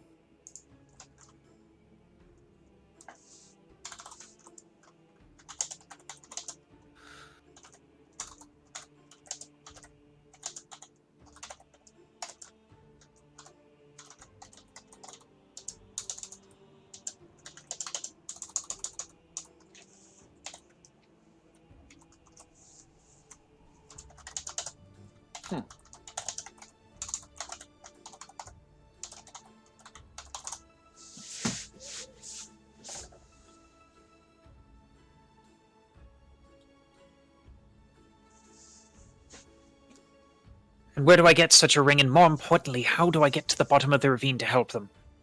I can't get these rings myself. The Dale is too much of a menace for one man.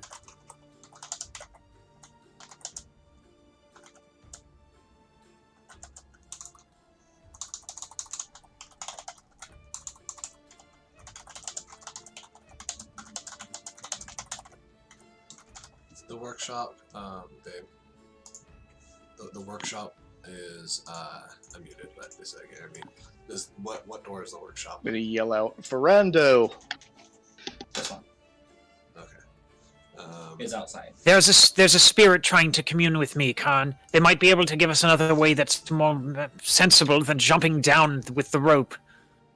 Just give them time to respond. Down with a rope, not jumping.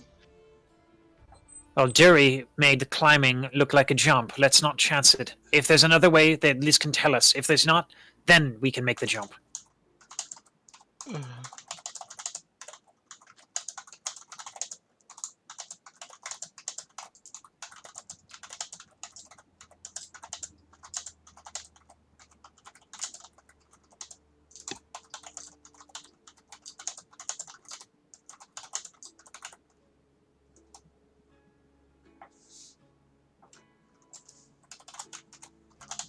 Alright, and with that, last message, you've run out of space to write on the floor in this room.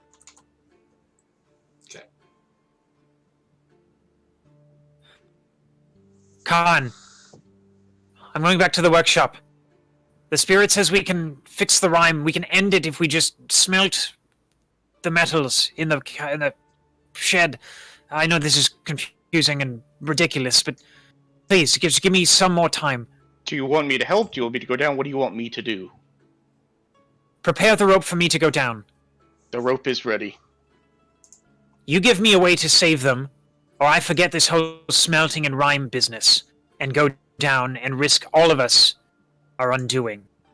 Is there a way to get down the ravine? Is that the Karn? Or No, this Okay. is to. Well, you can ask that in character. This is now in the In the new room. right. Yeah, this is now in the new room.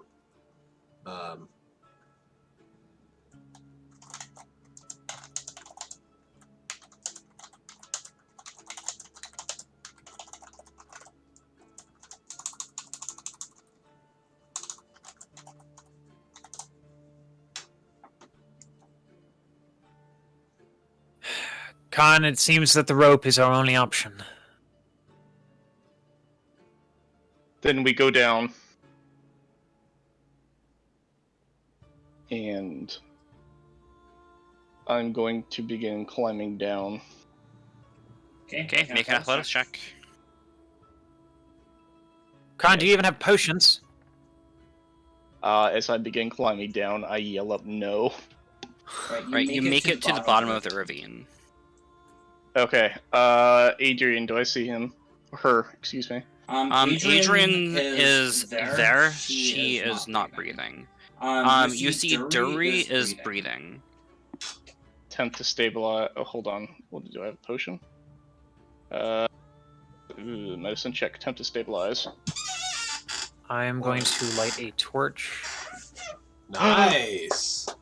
So Dury was already stable. With that, Dury, you're back to life with 1 hit point, and we need to draw an enduring wound. Oh, fuck.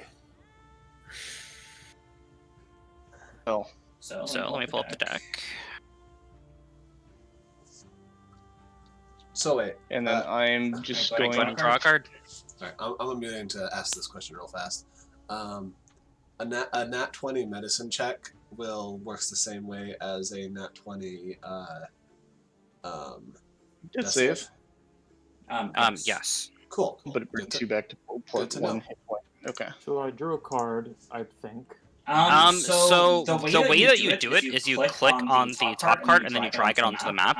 But since you did it this way, just in your inventory, click on the card and then drag it onto the map. Okay. From your card inventory. Card inventory. It's the card above your name.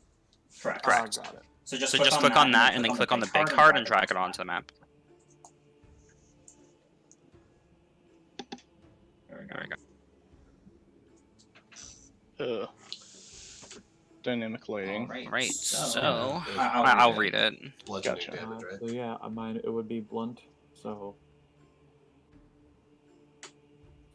So whenever you take bludgeoning or force damage, you're going to be taking an extra 1d6. You got a tier 5 wound. Shit. Did you shuffle the deck? So it's called Broken Impact. Yes, I did. Okay. I must quickly smelt these and then erase the message that you wrote regarding my lineage.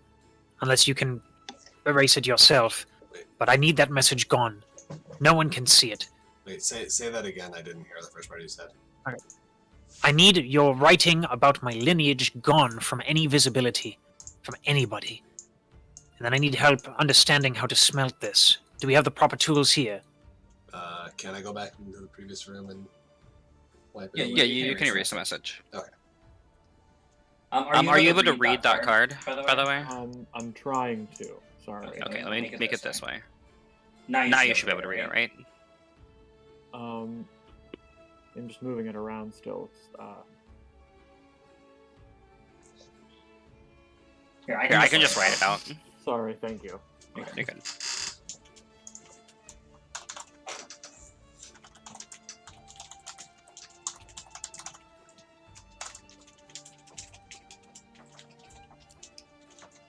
Is there a mold for the ring in here? In the workshop? There is a mold, smeltering, and smiths and tinkers tools all in this workshop. Okay. Sorry, if that seems out of context. I was talking to Amaya.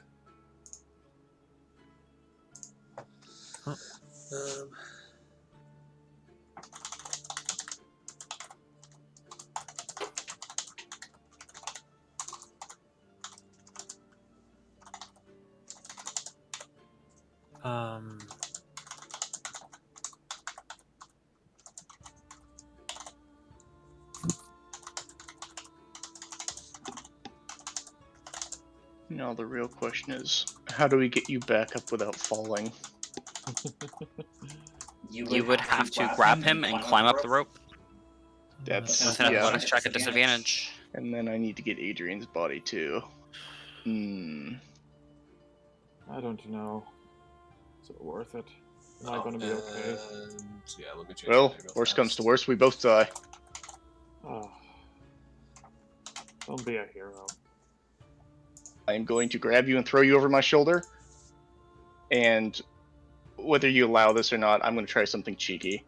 I'm going to begin punching myself until I induce myself to a rage, and then begin climbing the rope. Okay. You can just enter a rage without taking damage, by the way. Oh, I just want to do it for flavor. I'm pissed got off it. at myself. So I will take a point of bludgeoning damage, because why not? And then... That is how much damage an unarmed strike does, so... Not Yes, his I begin. unarmed strikes, though. It adds a strength modifier. And that's high. Doesn't it? Yeah, that'd be a 3, so it'd be a total of 4 then?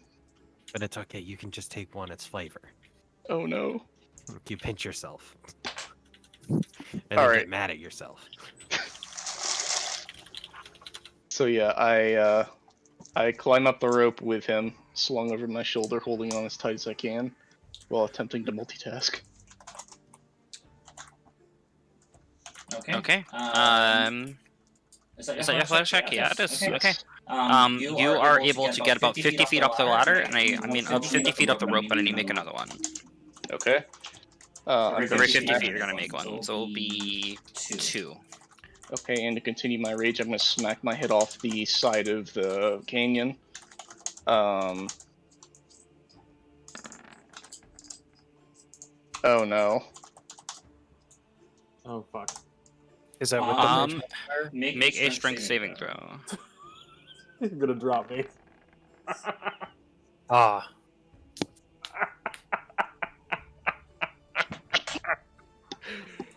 Oh. And I go.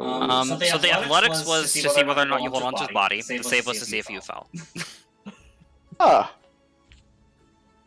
23 athletics was not enough to...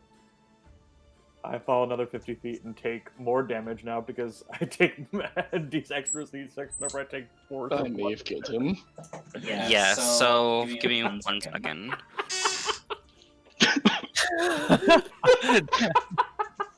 Andrew, Jesus.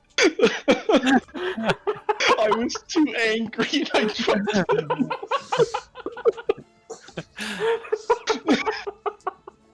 I'm gonna take the splintered wood from the door, and then start to stoke the fire. Is there a check for that while this shenanigans going on? I can't believe I just fucking did that. So Dury, he releases you, and you fall to the bottom of the cavern, descending 73 points of bludgeoning damage. Yep, I am immediately dead because that's well above my my maximum HP. All right. Negative. Just and to answer your question, the forge is already stocked with coals on the bottom. It just needs to be lit and then bellowed. Sorry. All right. Well, I'll start doing that. Is there any checks that I need to do? No. For this, you can heat up the forge pretty easily. All right. Okay. Amaya, I do that. I'll send you my new character idea. Well, I'm going to drag you into another chat, and we are going to go over what happens. Cool. I just fucking murdered him. We're so fucking boned. At this point, I'm... Wow, that happened. Welcome to the afterlife. Right? Yep. So essentially, when you die, your spirit leaves your body, and you are now trapped in the vicinity of the black cabin. Floating up, you see Adrian, a human which you can assume to be Marcidius, and then half-elf, all in the cabin, and they seem to be like having a conversation, while writing instructions to Verando. Well, is this the good place? I see another one of you is fallen. Karn couldn't hold me, so fell again. Adrian thinks you might want to lose some weight then. Excuse me, I just have very heavy armor. I am well in shape, I will have you know. Or I was. Now I don't have a shape, so... I'll just transform into him and mock him. I'm well in shape. In his exact form. Well, that's not something you see every day. Okay. What are you? We are dead spirits. We were once people. Well, this is a shock to like everybody. Everybody just looks to you, Adrian. Marcidius is just like, I can't do that. And then he looks over to you, Adrigas. Can you do that? I don't know. And I try to change my form. It looks as though like you're constipated as you're attempting to like change forms and nothing happens. Nope. Oh, well, that's fascinating. Well, Adrian is dead, so Adrian doesn't care. What are you exactly? What do you think Adrian is? Some sort of changeling or doppelganger? Do I know? Does Adrigas know of anything that can like shapeshift like that? Changelings don't exist in the Forgotten Realms, so doppelgangers. Doppelgangers are the only thing. Yep.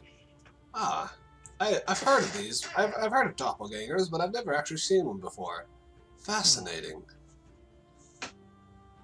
Adrian doesn't think it's fascinating. Well, Adrian, I'm glad we finally see eye to eye. I'm just gonna squint at him. Especially Adrian thinks that's a short joke, and Adrian doesn't like that. And Adrian, I apologize for not introducing myself earlier. I am Adrigast. Adrigast Avowix the 7th. Adrian is Adrian. How will this help us if we're dead? His hand. Well, we don't know. We don't know why we're trapped here. We suspect it's something to do with the artifact, but you know, as long as we're here, we might as well try to fix the rhyme. That's what we were trying to do. That's what I was trying to do when I died. Adrian thinks at the very least fixing the rhyme would be a good way to be remembered forever. Well, assuming that my device works properly after, the next ring is attached, we should be able to end it, at least I believe. Will this hinder my... I'm pledged to Mistra. I was hoping to see her before I die. Before I don't know where my soul will go, but will I be stuck here? Will we all be stuck here? Well, we're quite sure what will happen. You see, this artifact was a something from another recent empire that I managed to find and tried to repurpose. Being another race artifact, we aren't quite sure of its properties. I just know that it disintegrated both me and Adrigast here instantly upon coming into contact with our flesh. Netherese would mean nothing to Duri, correct? No, you would know because of the Knights of Mystic Fire. You would know that they were a ancient human civilization that were able to cast 12th, 13th level spells. And the Knights of Mystic Fire, one of their tasks is to recover artifacts of the Netherese. They have ridiculous magic, or they had ridiculous magic. Yeah, they had like the Crassus Folly and all that jazz. They had floating cities, everything. Yeah, floating mountains, fucking yeah. Like, I love that lore, I just didn't know if Duri would know that with an intelligence of 8, so... You would know it simply because you're from the Knights of Mystic Fire. You might know it, but you just might have a hard time remembering all the details because you have the intelligence. Right. Oh yeah, that... I didn't really pay attention that day in our training, but... Carry on. I can leave you guys in this chat so you guys can talk amongst yourselves and like talk about what you're going to write. If you guys have questions from Arcedius, just DM me, and then I will respond when I'm able to. How are we supposed to like respond to like Fernando and stuff when we're right, you guys. Okay, so yeah. Can we make it so we can just join back over there at any time, and then come back over here at any time? Well, no, because then you guys can't hear what Fernando was like trying to say to you guys. Fuck. We can whisper we can just whisper to each other in Roll20 chat if we need to talk. Let's make a new Discord chat channel for dead people. Yeah, that's not a bad idea. Let me do that. A text chat channel? Dead people chat. Yes. Dead men tell no tales? Or dead people tell no tales? Yeah, do that. Dead men tell no tales. Love it.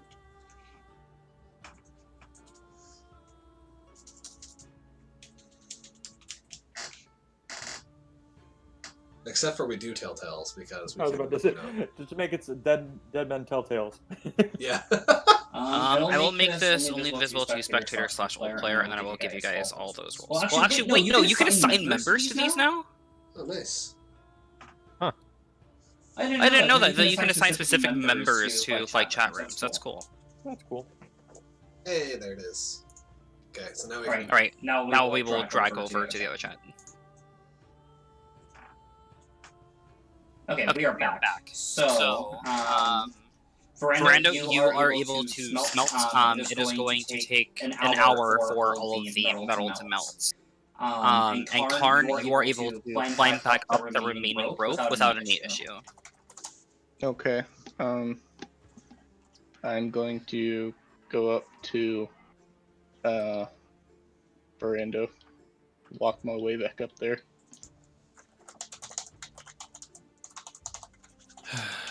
Veranda? Yes, Ken. I killed Dury. You didn't kill Dury.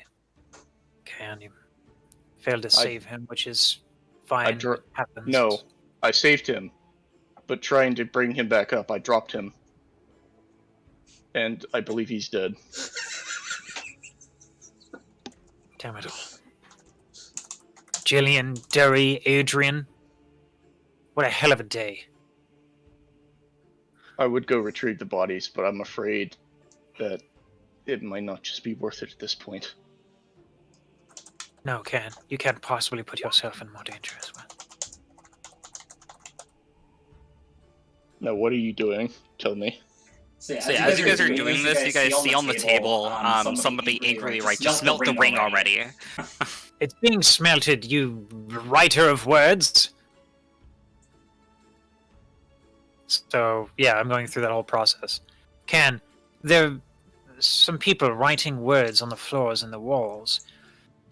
They've said that the weather machine inside of the building, the proper one, can operate and end the rhyme with simply one more of these rings. Then it needs to be built. Yes, I'm in the midst of that. Perhaps your strength can come in handy with some of this forgery nonsense. Yes, I should be able to shape metal. Hopefully. Well, there is a mold casted that's like on the table ready to be poured. In the mold, you guys do see like intricate runes that appear to be like carved on the mold, seemingly to put the runes into the metal.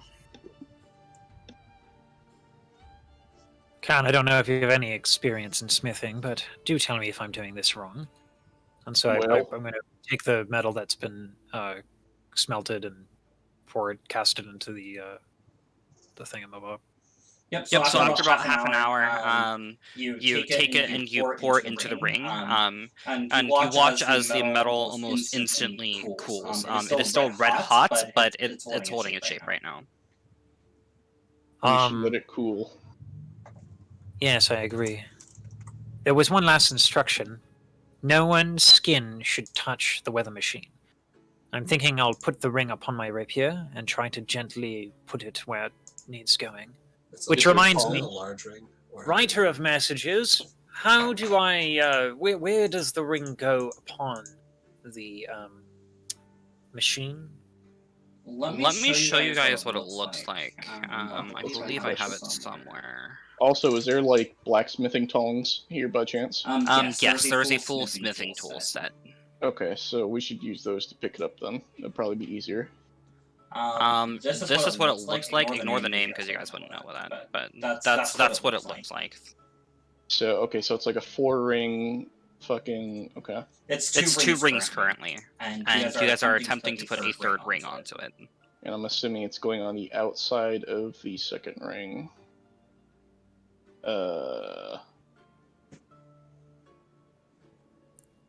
So you guys would have to like actually touch it to be able to put on the ring. It wouldn't be something that you can set on with a rapier. You would have to use tools to tinker with the device and take it apart and then put it back together.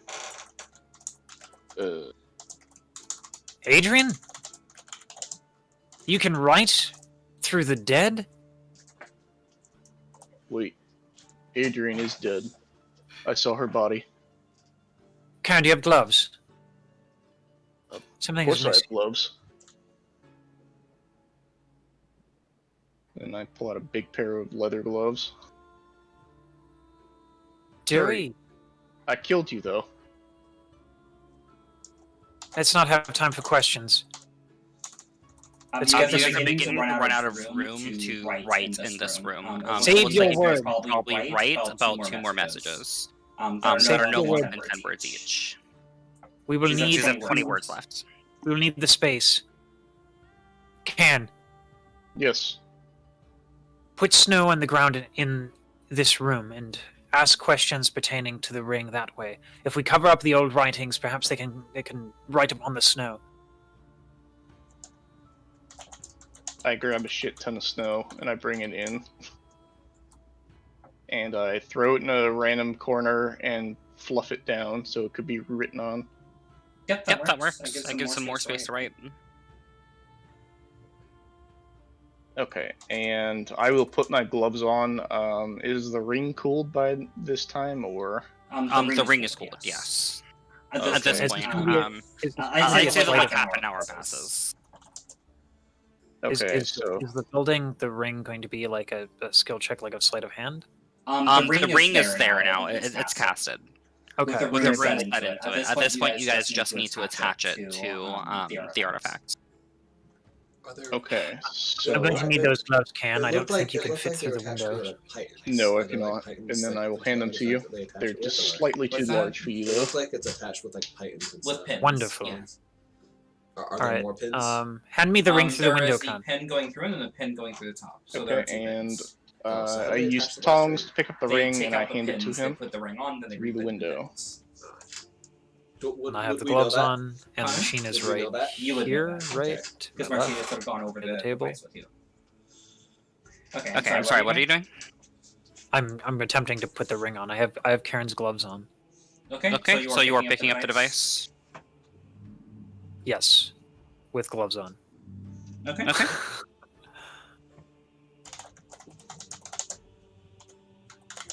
Can throw snow towards the window so I can see any instructions they might have. I go retrieve snow. I bring it back,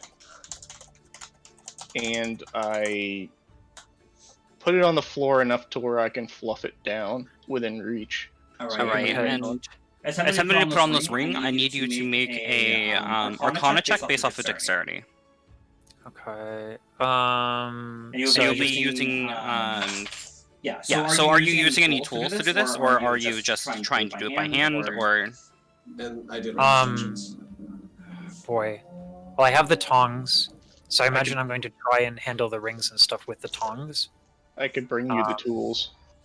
Yeah, bring me the tools. I'm going to try to use the tools to follow the instructions and don't touch the damn thing. Poor Hellcat for observing all of this. Sorry, I just wanted to say that. Arcana, how do I roll it as a dex? Just +6 then? Or +4 rather? It would be. So what is your Arcana? Do you have a bonus to Arcana? No, it's no penalties though. Just 0. It's a flat roll. Okay, Okay, so then you would just add your dex bonus to it. No proficiency. I'll just do a dex. Whatever your dex mod is, what you would do. Yep.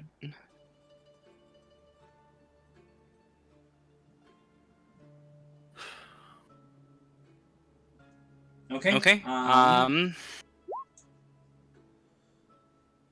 So as you attempt to remove one of the pins to put the new ring on, I need you to make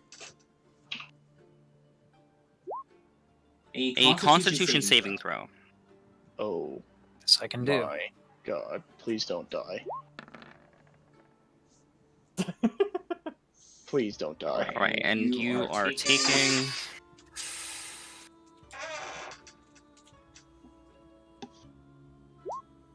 Joke, I know I can't do it for myself, but it'd be funny.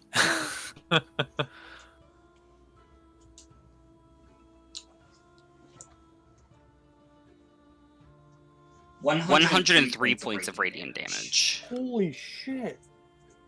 As this device explodes with this radiant energy, and your skeleton falls to the ground in cinders. and the device rolls onto the ground. So Ferrando's dead. And then I will add you to the test channel in Discord, and everybody else, if you can explain it to save me time, I would appreciate it. I am going. Oh my god. Okay. How stable does the building look?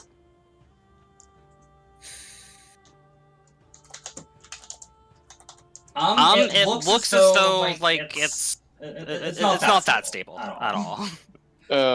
Okay. Well, you know what? Because I'm running out of options, I'm going to begin chopping into the window to make it large enough so I could fit through it. Okay. I would say that you're able to do that. Yeah, you're able to chop the window to make it wider, and you can now step into the room. Okay, so outside of Ferrando's sizzled corpse, has anything changed with the device? It is lying there now on the ground. Okay, and it is still unassembled. It's not glowing hot or anything like that, correct? Nope, it is just laying there on the ground.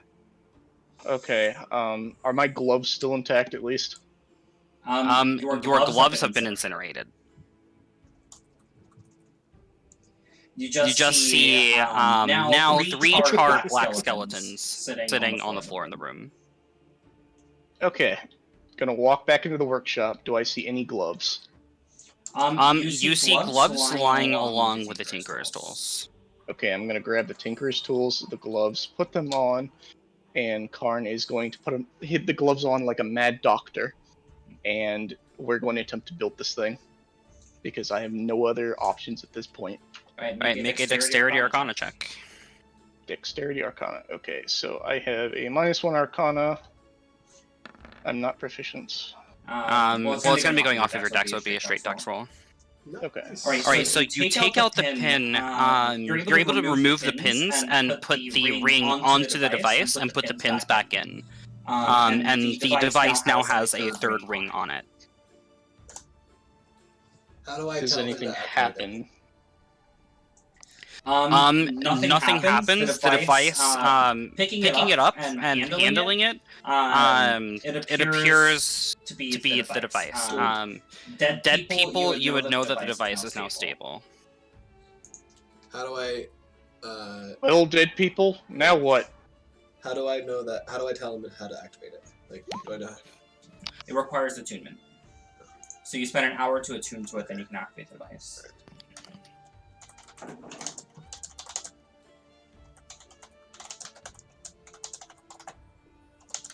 I'm just gonna look at the snow or anything where I can see that dust might be available. Attune to the device. Okay, I sit down and I attempt to attune to the device. For however long that will take.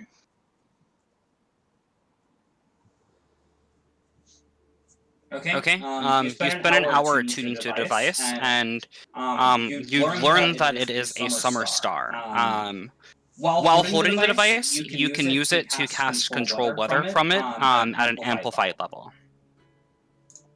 That is really cool. So this control weather affects a 15-mile radius. And you can control the weather and the temperature within a 15-mile radius of the sphere.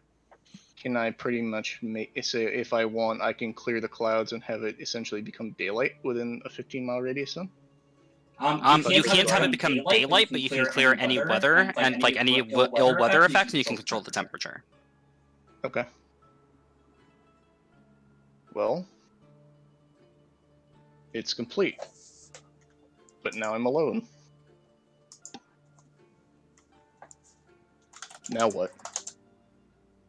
No, Helka's with you.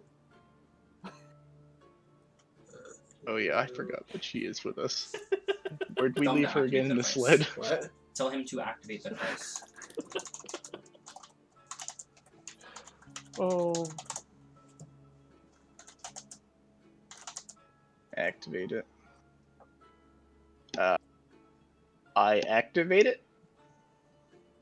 Alright, so you cast the amplified control weather, and it expands, and you watch as the temperature rises and the snow begins to melt in the area. As you do this, dead people, you see Marcidius' spirit disappear, and then a bright light appears, and all of you appear back within the cabin in a shine of bright light. And Karn, you watch as their bodies appear bathed in this glow, and all of the people who died and helped put the device back together, you all are gaining a boon of the Blessing of the Morning Lord. So this will be a permanent buff to your character. Those of you who helped put the spirit to rest, Karn, because you put the device together, you would also get this. Okay. So at the beginning of each John, you will gain 10 temporary hit points. Ooh. So source is from the Morning Lord, right? I'm just it is called Blessing of the Morning Lord. That is the name of the boon. The boon is Blessing of the Morning Lord. But we're still dead. No, you're alive. Your bodies appear back in this place. The Morning Lord revived us. Oh. And all of you are at full HP, and any previous injuries you've suffered are gone. Holy shit. So we get 10 temporary. So does the 10 temporary hit points activate tomorrow? At the start of each dawn, yes. So that includes your lingering injuries, by the way. Your bodies are back in full health. Okay. So Karn's just gonna blink. He's gonna point at Adrian. You fell, died. Point at Dury. I dropped you, and died. Ferrando, you were incinerated, and died. Am I missing something here? Well, strange things happen every day, apparently. Oh, my token should now be there, right? Yes, Dury thinks that you got everything right. And I point at the person I don't know. You, I don't know. Where'd you come from? I've been here a while now. Not as long as he has. And I point to what's his name? Marcidius isn't there. Oh, Marcidius isn't there? No. Oh. Okay. Marcidius' spirit is gone. It was put to rest. Got it. Okay. Pardon me. Proper introductions with appropriate details are in order, and I'm going to look at Adragast like on appropriate details. And I'm just gonna, my eyes are gonna narrow, and I'm gonna give him the most threatening of looks. Pardon my rudeness, and I kneel down and like kind of like just like on one knee. It's a pleasure to meet you, Ferrando. The knees are unnecessary. I've given up the Hawkwinter name. I believe I'm out of the loop. What? There's nothing to speak of, Can. My name is Adragast Abowix Menaran the Seventh. Put it shortly, I am a member of the Many-Starred Cloak. It's a wizard organization that stemmed from the heart of Neverwinter, and we have all served the leader of we serve the true leaders of Neverwinter, which is the Alagondar bloodline. I've been on a mission ever since the spell plague happened, and the rest of my organization went missing. And Lord Neverember has taken false leadership and control over Neverwinter. I've been searching for the last remaining person of the Alagondar bloodline. Well, we can assist in that endeavor, but even if we do, there's no evidence that Neverember is anything but the rightful ruler. After all, he has control of all the information, all of the scrolls, all of the history. without proper documentation, even if you find this individual, there's nothing you can do. I just, like, I give like a very slight side eye to Rando. Like, yeah. We needn't bore the others here with the details. We would love your help. You seem competent, and I would like to be a part of this whole never winter chicanery. Yes, all that balderdash. Yes, I'd like to help you. That is, after all, what I do. I am a Hawkwinter. Well, at least I try to maintain parts of the Hawkwinter that were beholden to the Order of the Gauntlet, and so yes, I will help you. But it will be a challenge. In the meantime, we have us four, obligations to fulfill otherwise. Would you care to join us? Well, seeing as how I'm now alive, and I probably have you all to thank for that, I am in your debt, and I will assist you in any way I can. Yes. I see that you're a half-elf, right? Yes. I'll call you... I'm a half moon elf with, like, I have fair skin, but it's slightly paler than, like, a normal person's skin. So it's, like, slightly pale skin. Gotcha. I'll call you Pointy Ears to replace our old Pointy Ears. Oh? There was another? Yes, he ran off.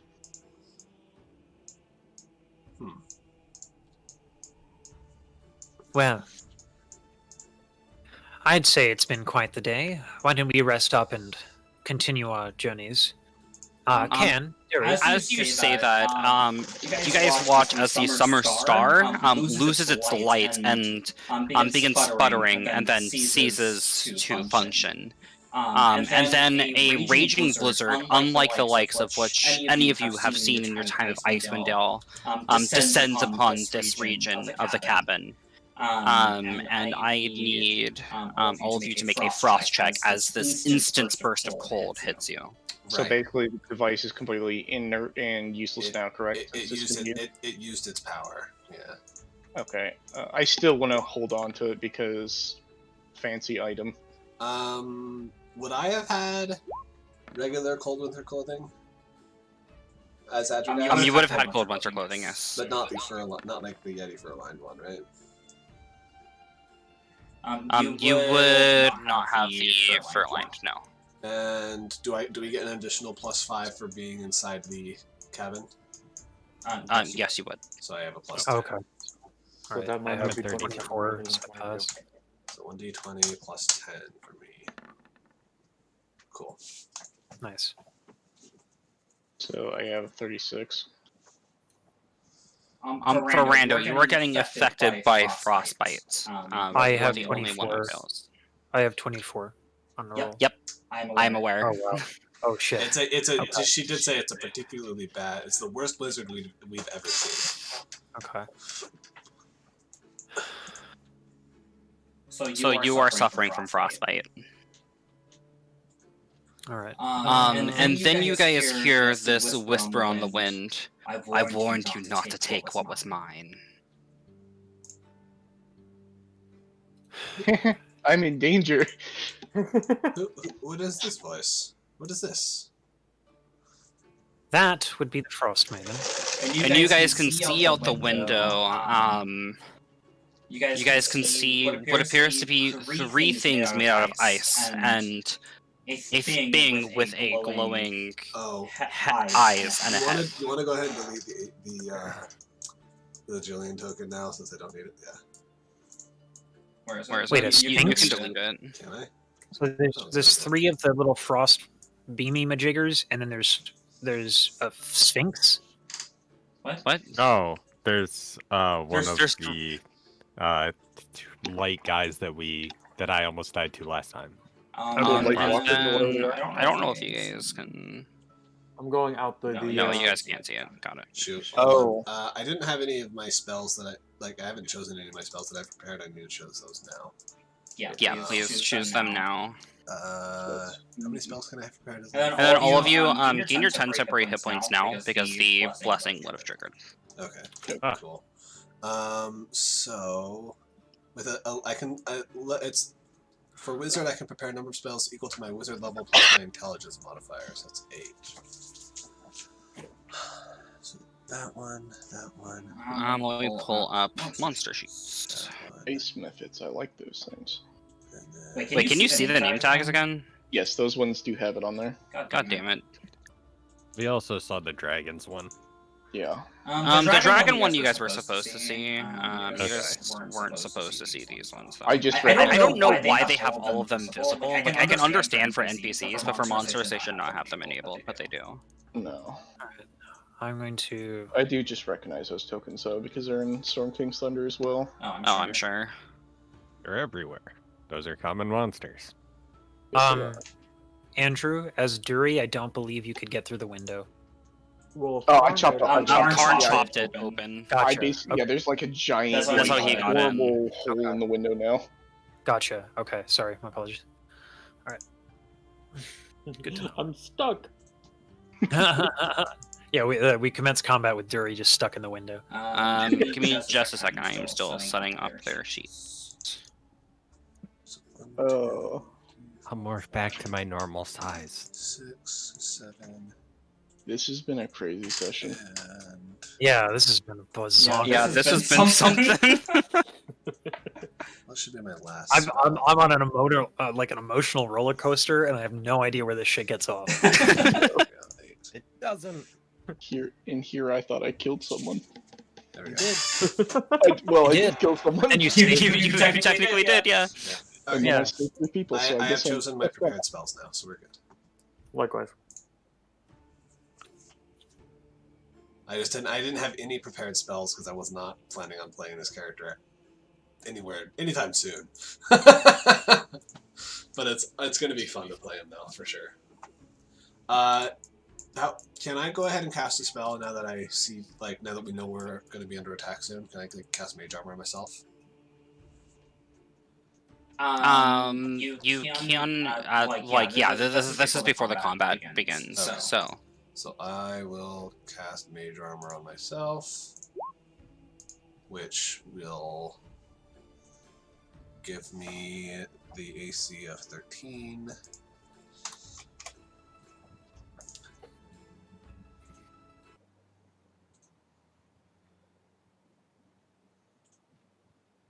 So, that API that shows up in the top left-hand corner on the other thing, did that not get implemented, or do I need to refresh my game? Or it should be visible. Let me make saving throws macro. When you click on your stuff, it should show up. Give me 1 second. Okay. Okay, yeah. And then because Mage Armor is an abjuration spell, at the time of casting it, I weave my hands and form my arcane ward around myself as well. And during that same time, I'm gonna start concentrating on Searing Smite. Lord. So my Okay. Now can you see them? Macro bars. Yes, I can. I can't see the names. Oh, okay, I see the bars. I was talking about the initiative saves and saving throws. Yeah, stuff. Yeah, like if you click on your token, it should show up. Initiative saving throw. Got it. Yeah. Because I wasn't able to see those before, so I thought I'd bring it up. So that I is know working that now? you added them. Yeah, it is. Okay. I turned mine on in a macro bar. Never mind. Okay. So see, the ward has hit point equal to twice my wizard level plus my intelligence modifier. So it'd be 12. I'm just gonna, by the way, I'm gonna put my ward hit points in my other resource bar. So. Oh. Arcane. What is that? Ward. 12. What is what? So does that roll for all the saving throws, and you just choose which saving throw you need to do then? Yeah. Okay, But that is really. you can also do. Oh no, the drop down saving throw still doesn't work. False. That is Isn't Is it not working? No. It's got a strength and a bunch of weird letters. That's That's if you click on saving throw, it doesn't work. Yeah. I wonder why it worked for the add-on, but when I copy and paste it, it doesn't work. That's super weird. Oh. Yeah, it does that, and it will roll all of them at once, but it won't separate them, and I don't know why. Whatever, as long as it works. Alright. But it's just not public saving throws. That's the thing. Oh, that's even better. Yeah, And then Amaya can just like explain what everybody sees. Like, oh yeah, you see Adrian get burnt to a crisp, take 97 fire damage, and then Dury rolls out. Yeah, I guess that's true. Alright, so Adrian, you are first in the turn order. I move here and take the dodge action. End my turn. Okay. Did you put yourself back to perfect health and remove your lingering injuries and stuff? Yep. Okay. Real quick, I need to go to the bathroom fast.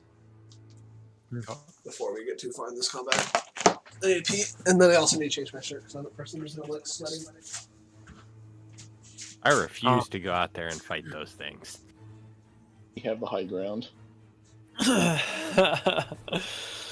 For now, yeah. Unless they, well, I'm not going to give any ideas. Dury, get back in here. Let them come to us. I am going to have to mark these with colors. So.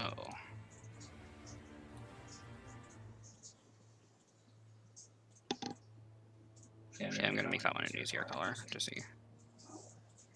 There we go. Alrighty. So Adrian, that was your turn. This ice method is going to attempt to summon more methods. Oh fuck. Yeah. Never mind. We will not wait for them to come to us.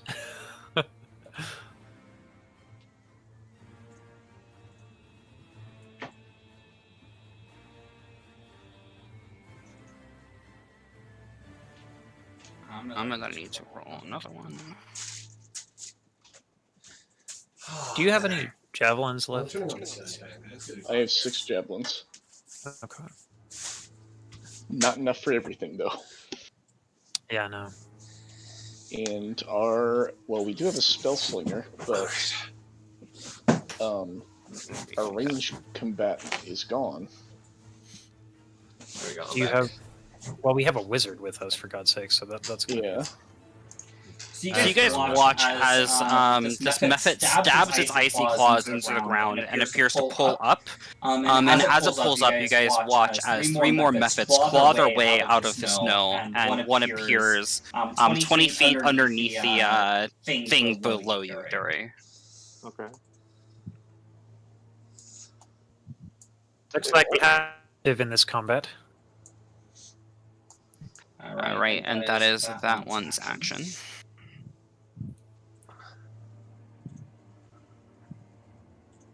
This next one is going to attempt the same thing.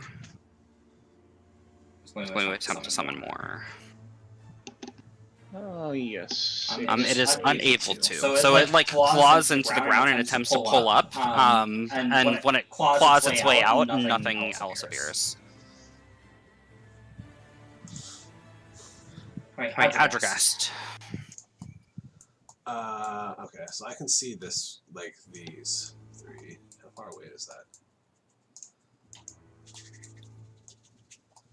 On my quick question on ruling, I'm going to make this assumption. I cannot use intercept, like, behind a wall.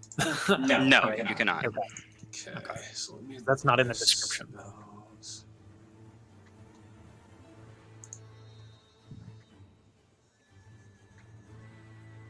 Now, if technically Adragast were here, I could then do it, right? Yes, because you would essentially be putting the shield like in front of the window. Yeah.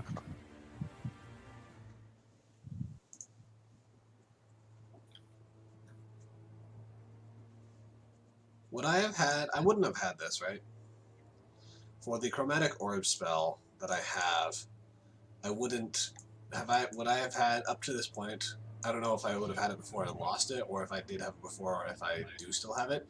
Do I have the diamond worth 50 gold necessary to cast chromatic orb? You would have all the spell components that are necessary for the spells you have prepared, because it is a new character. You would just subtract it from your starting wealth. Well, my starting wealth is 10, so just to start with 0. Your starting wealth should have been more than just the 10. Oh wait, we didn't do this thing for my starting wealth for this character. Okay, well, you need to go through and do that. While you are doing that, I'm going to go to the bathroom really quick. Easy. Diamond worth 50. Well, I'm gonna get a drink. Be right back. Alright. I'm last in the turn order now or near last, so yeah, I should be okay. Yeah, well, I can't even take my turn until Maya's back, so it's fine. So I guess while we're at, shall we discuss strategy? Yeah, we can. So I have a feeling they're going to try something cheeky. So I was gone for like the first part of it. Did one of these methods like summon more methods? Yeah, so they have an ability where they can summon like 3 more. I don't know if it's on a recharge or whatever it is, but they do have that ability. So we could be facing up to 12 methods on top of the cold light walkers. Okay. So I don't know how stable this house is, but there's a chance they could do something. Right. Worst comes to worst, I can chop a window over here, and we can run out that way. But I don't know, because as it stands, we only have Ferrando with a crossbow. We have you, Spellslinger, and Dury. Do you have any range attacks? Nope. Okay. So Dave, I have a few. It's 250 plus what? One or a D10 times 12.5. It's 1d10 plus 12.5. Yes. Okay. Or 1d10. I have a few like cantrips I can use from far away, but nothing. Well, actually, no. That's for 6th level characters. You guys are level 4. So it's what? 1d10 times. I've been giving everybody 150 because per raw, your starting wealth is just your starting equipment for level 4 and under. So you have 150 gold. Just flat. Yes, a flat 150. Okay, so since flat 150, I will just have 100, and then I'll just because that's minus 50 for the diamond. Do you have any other spells that require components that you need? That's what I'm looking at right now.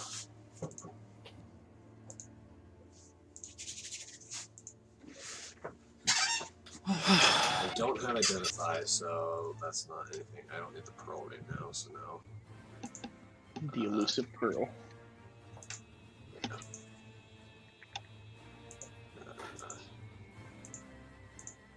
Now with chromatic orb, is that diamond a unlimited amount of usage? Yeah, or the diamond does not isn't consumed.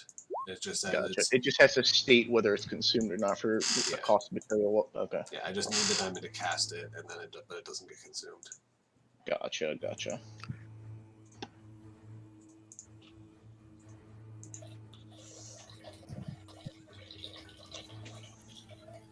Nope, not for that one.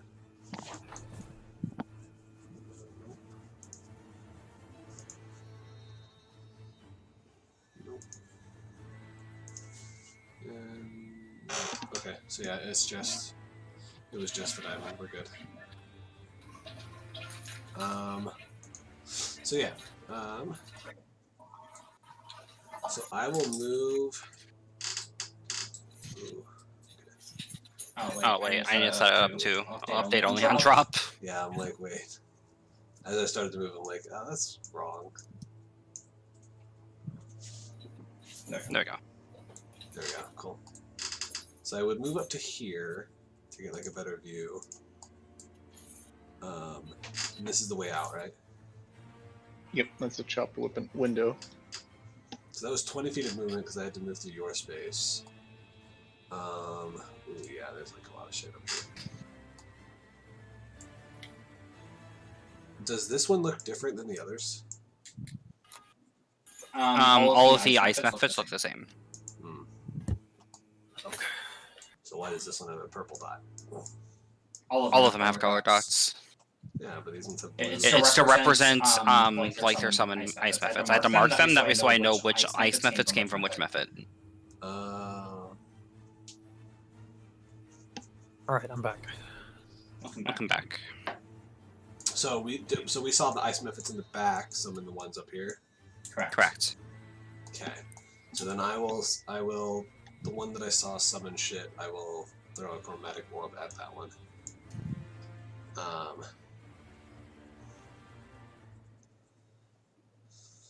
I need to do this. Oh man.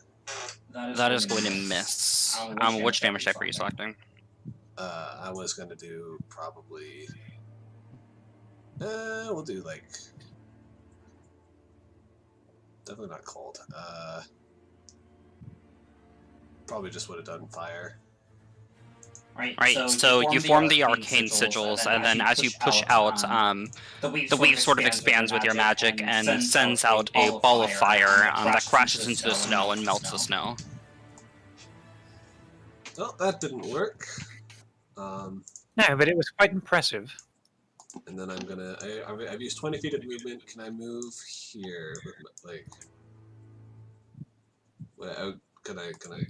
Like, is that something? Is that a place I could stand on right here? That is a fireplace. Okay. So that would be a no. All right. So then I will just move out of the, out of the way in front of the window, so that way I'm not targeted by ranged attacks. Okay. And then I will end my turn there. All right, Andrew. Or Dory. Sorry, I need to change your name on your token. It's all good.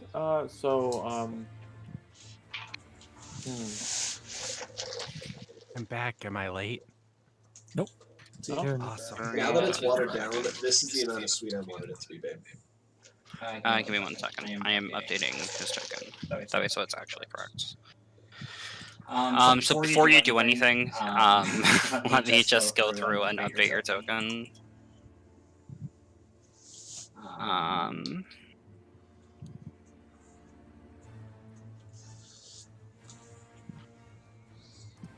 This is actually really good though. With the thanks to the blessing of the Morning Lord, I actually have like a total hit point pool at this at the start of each day of. Right. Now you can go. I updated your token, so it'll say Dury. Awesome. Yeah, so I'm just gonna.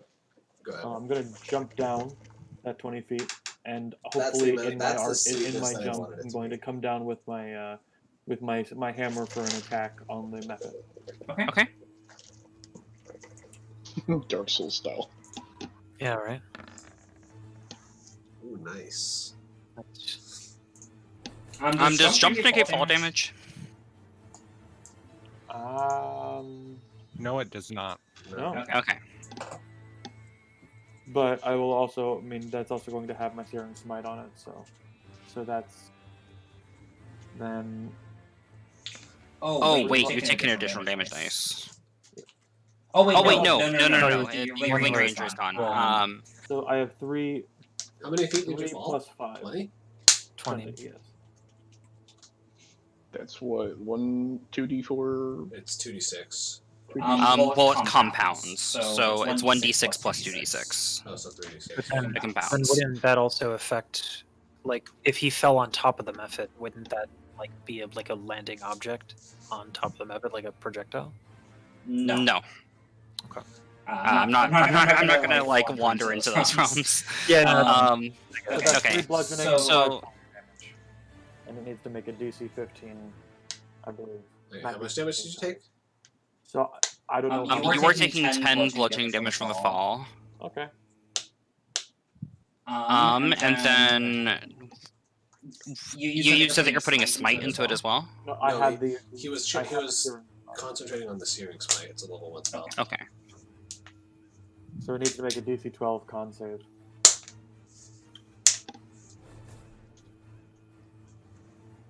That is a 1, so it fails the con save. Alright, so yeah, next, it is on fire. Alright, so it is taking... It takes 5 fire and 3 bludgeoning damage. Your damage appears to do more than you expect. Both types of damage do more than you would have expected them to. Cool. And it is now on fire. So I guess I'm... Yeah, right here-ish. Occupying some more space. I do not have a symbol for fire, so I will mark it with this.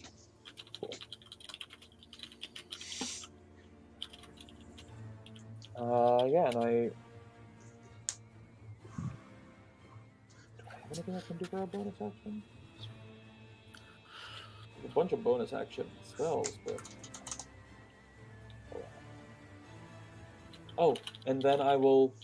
Because I spent my concentration now, I'm now going to cast Shield of Faith on myself. Nice. Okay, can you link Searing Smite? Of course, yeah.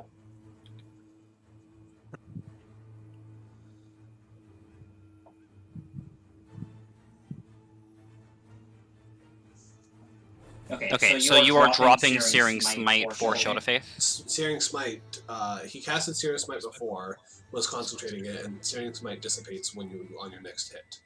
So, is that what it does? Yeah. It just, the magic, he concentrates on the magic, and then the magic, like, it's, I guess, it's just concentration up to a minute until you hit something. It doesn't say that. The next time you hit a creature with a melee weapon. Okay, that's where the wording is. So yeah, that was spent when I hit the Mephit, and now I'm going to, as a bonus action, once I've landed, cast Shield of Faith on myself as a bonus action. So yeah, so... Okay. Do you have the AC modifier in your sheet for Shield of Faith? I believe so. Did it succeed or fail the saving throw? It failed. Failed. Okay. You do? Just go ahead and check the box for it.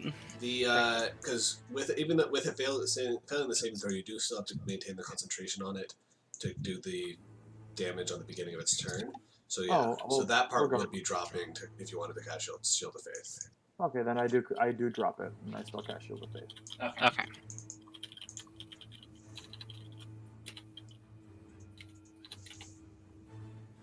Alright, Karn. That is very true. Yeah. First Fendon saves the TPK, and now Karn saves the TPK. Alright, let's see. What do I see out this window? I'm assuming this is a 20-foot fall all along this entire walkway. Am I correct about that? What's that? Over here. It's a 20-foot fall all along this walkway, right? Correct, because the stairs end here, and this becomes the 20-foot up in the air. Because there's stairs that lead up to this point, and the rest of it is 20-foot drop. Okay. Okay. I don't have many options, but since we're going all out, so 10 foot of movement. I'm going to rage, and I'm going to... I'm going to jump down. Okay. How much bludgeoning damage do I take? And my question is it reduced since I'm raged? It is bludgeoning damage, so it would be reduced. Okay. So it is going to be 11 half to 6. Oh. And then you have temporary hit points. So. Yep, so let me take those down first. Okay, and then I'm going to... super attack. Yeah, hold on, is that thing flanked? Yes. Tick. I just realized I forgot to put the NPC on this map. I've been forgetting to roleplay the NPC through this entire thing. Whoops. I thought the NPC was just staying by our dogs on the sled. Yeah, that's what. We can say that's what she was doing. Okay, yeah, we can do that for brevity's sake, because that saves me too. So. Okay, all the sleds, the dogs are all dead, the NPC's dead, everything died while we were here. Okay. So much death. Does that hit? Wait. That hits, yes. I don't want dogs to die. Ooh. Alright. Pretty low damage, which blows. So you fall and you splash across the Mephit's back, and it takes the 10 points of damage. It is bloodied. Okay. I will end my turn there. Man, so many of these fucking ice methods rolled really high on initiative. Like a 19, 18. Oh wait, what's the ice method's dex score?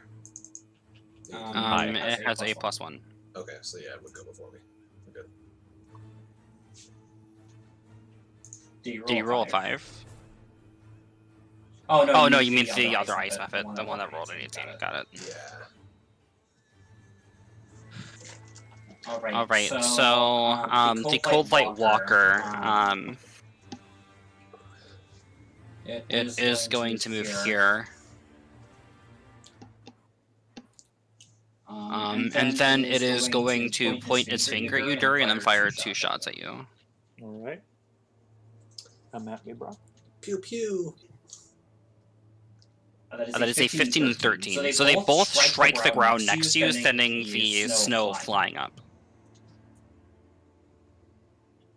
Brando, it's your turn. This is a predicament. Khan, hit the damn thing again. Malicious laughter. It's any creature that can see or hear you, right? Yes. Okay. Yeah, either or. Alright, that is going to hit. Nice. Alright, meanwhile you just hear Karn malicious Going to roll superiority die. I thought I clicked on it. Is it lagging? Possibly. What do you mean last superiority die? I said go ahead and roll your superiority die. Oh, I heard that's your last superiority die. No, I did not say that. Ooh, an extra 5 damage. Alrighty, and then 22. I need Karn and Dury to make dexterity saving throws. As Karn, you shatter it. Oh, it's just got that thing. Okay. I fail. Well, would you have... Oh, this isn't a trap, so you wouldn't have advantage on dex saves, huh? No, not this time. Right, okay. You are both taking 1 point of slashing damage as these icicles explode from it and get across your face. 1 would be halved to 1? Or would be halved minimum of 1. Oh, okay. Yeah, my danger defense wouldn't work against that, would it? No, because it's not a trap. Is it a free action to...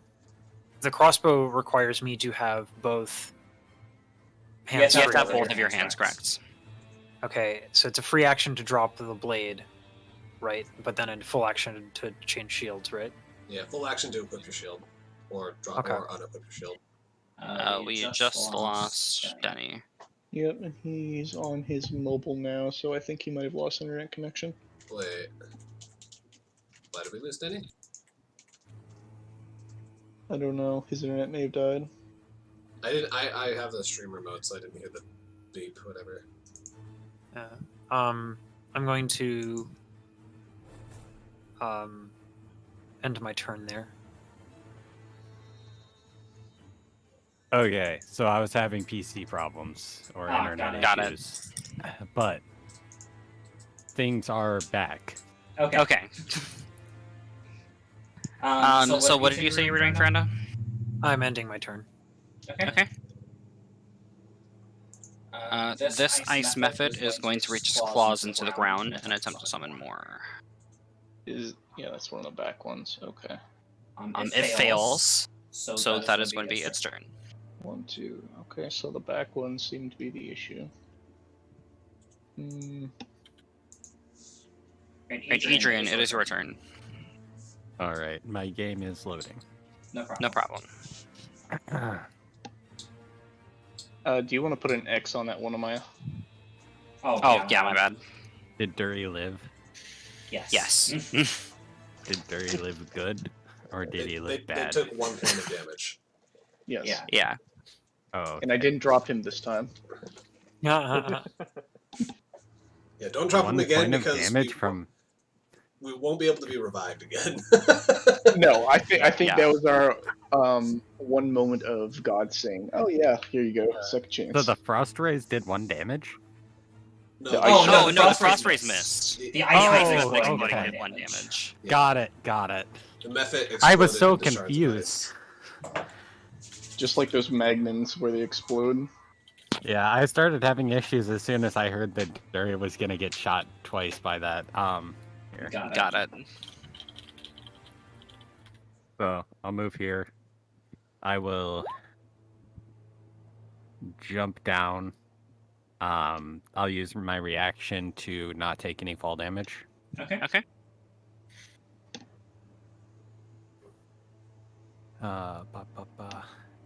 Okay, I'm gonna replot this out to make sure I'm doing movement right. So that's 15. That's 20.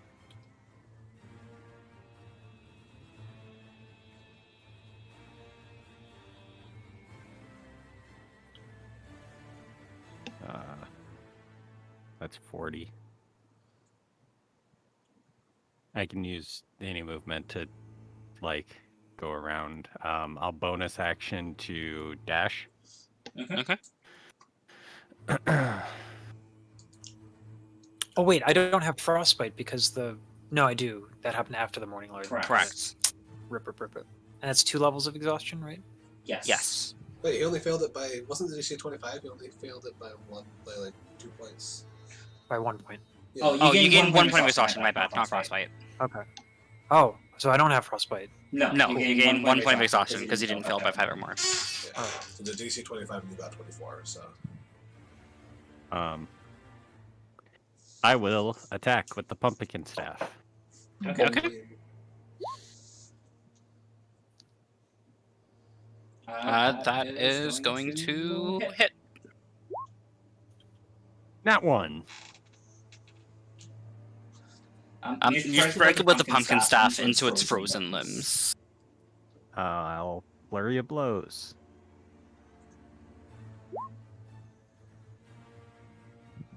Both of those hit.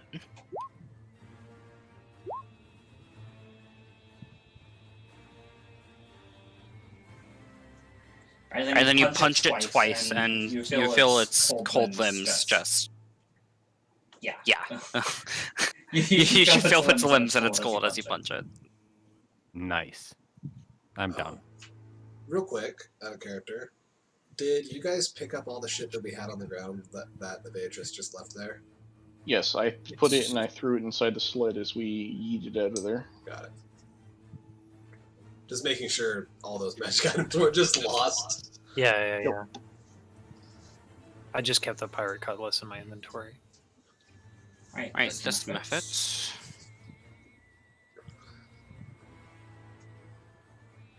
It is going to fly behind you. And then it is going to make a claw attack against you. Yeah. That is a 21 to hit. That'll hit. Alright, so you're taking 5 points of slashing damage and 3 points of cold damage as it breaks its icy claws across your back. Got it. Alright, this ice method is going to come up to you and make a claw attack. That is a 7, so it is going to miss. As it attempts to fly, it sort of gets caught on your robes and is unable to go through. Adjagast. Alright, I'm gonna step here, and I'll step out onto the balcony so I can get a better view.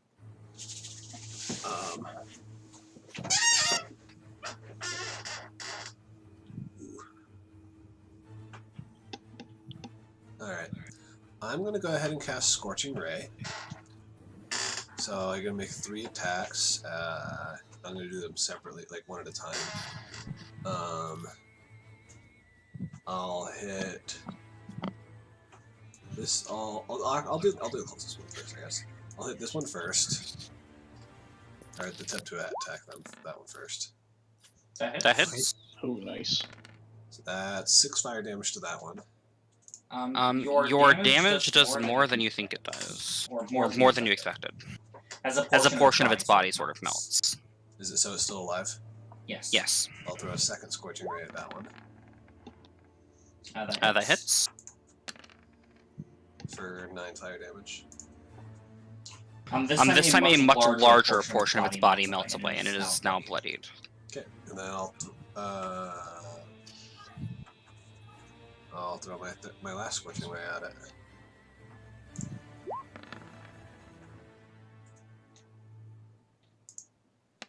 Is this one in turn order? Did I forget to roll for this one? I forgot to roll for that one. Okay.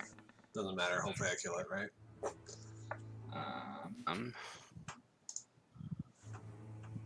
What is your modifier to your dexterity? My dex modifier is...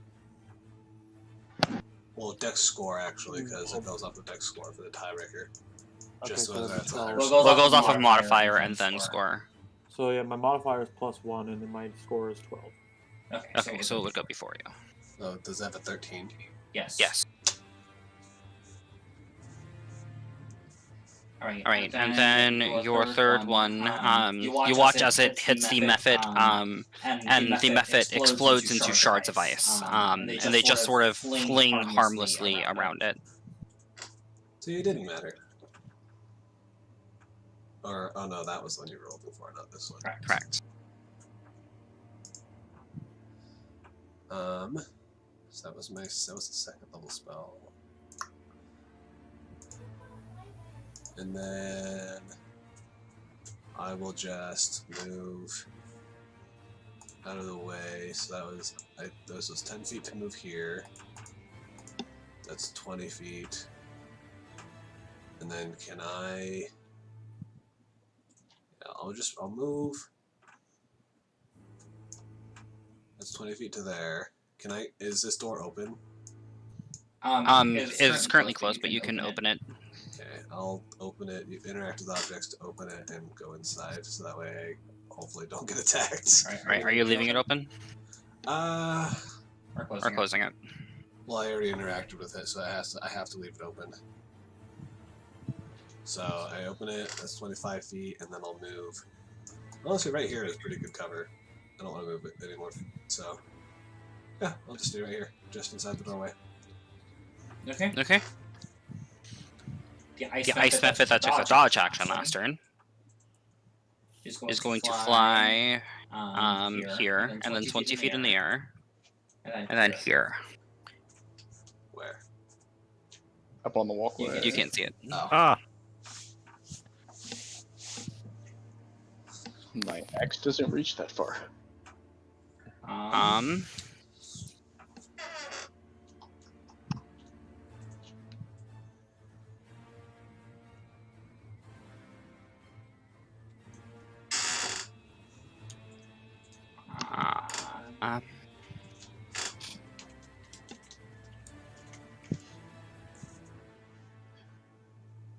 Oh, by the way, where did you put our checks? We didn't cash them.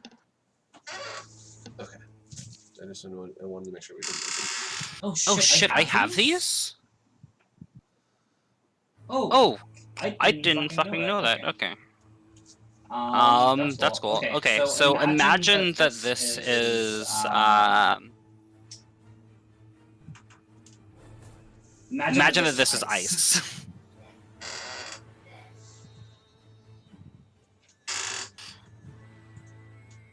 I need to drag that onto a different layer. Got it. Oh, I am losing connection. That's also cool.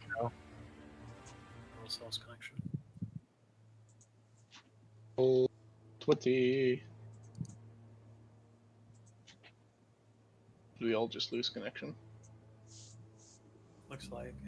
Yeah, I'm still in the game, but no one else is. Yeah, for some reason it says I'm still in the game, but it says I'm still in the game, but no one else is too. Yeah. Roll 20 minutes. Oh, that template doesn't even work. That's really fucked. Drunk, you're back. I only see my name still. Hold on, let me load in. Oh, did you refresh? Yeah, I just refreshed. Okay, I'll refresh also.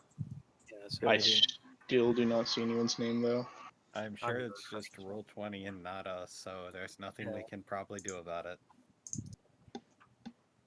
Did that pop up for anyone? Oh, I can see everyone's names again. Except for Maya. Okay. You need a refresh, babe. Refreshing fixed it for the rest of us. That's sort of unfortunate, because that means I'd have to pull up all of the character sheets again. I know the pain. However, it is taking me a hot second to load the map. There we go. Yeah, I like how you moved Jillian to the backup PC, because now she is kind of a backup PC. Which is kind of funny, because that kind of is what if she survives, that's what she'll turn into. Is because she'll be an NPC that, if Adrigast dies, she may rejoin the party. Is that what you're going to do? Maybe. It was a thought that crossed my mind. There's also some cool options that Amaya has with Jillian now. Yeah. Especially considering like all the Frostmaiden nonsense. Like I said, we'll kind of cross that bridge as we come to it. Yeah, it's like Roll20 still lagging like a mofo, though. Yeah, something's rough with Roll20. Which is really unfortunate, because we only have 15 minutes to finish this combat. I really have to go at 12, unfortunately.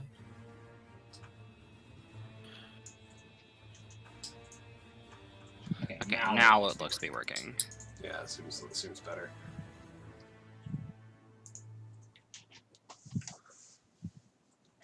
Just so you guys know what the ice methods look like, by the way. They're devilish little children. It's a hell of a nose. Is that where Right? the attack comes from? They're like floating ice goblins or something. Alright, so Jerry, it was your turn. Yes, I'm going to charge straight ahead over the, using all my movement to get to right around near Adrian. And I'll take a nice old swing at the method that's behind it. Or behind her, sorry.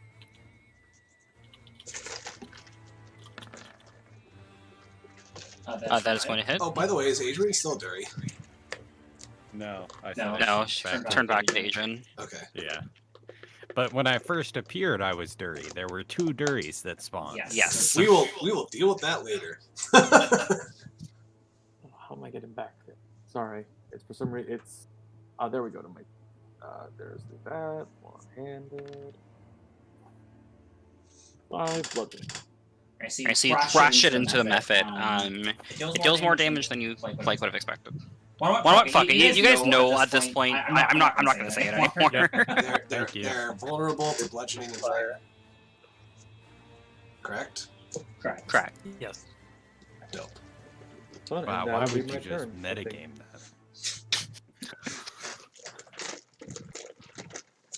Alright, is that your turn, Dury? Yeah, giant axe, right? Alright, Karn.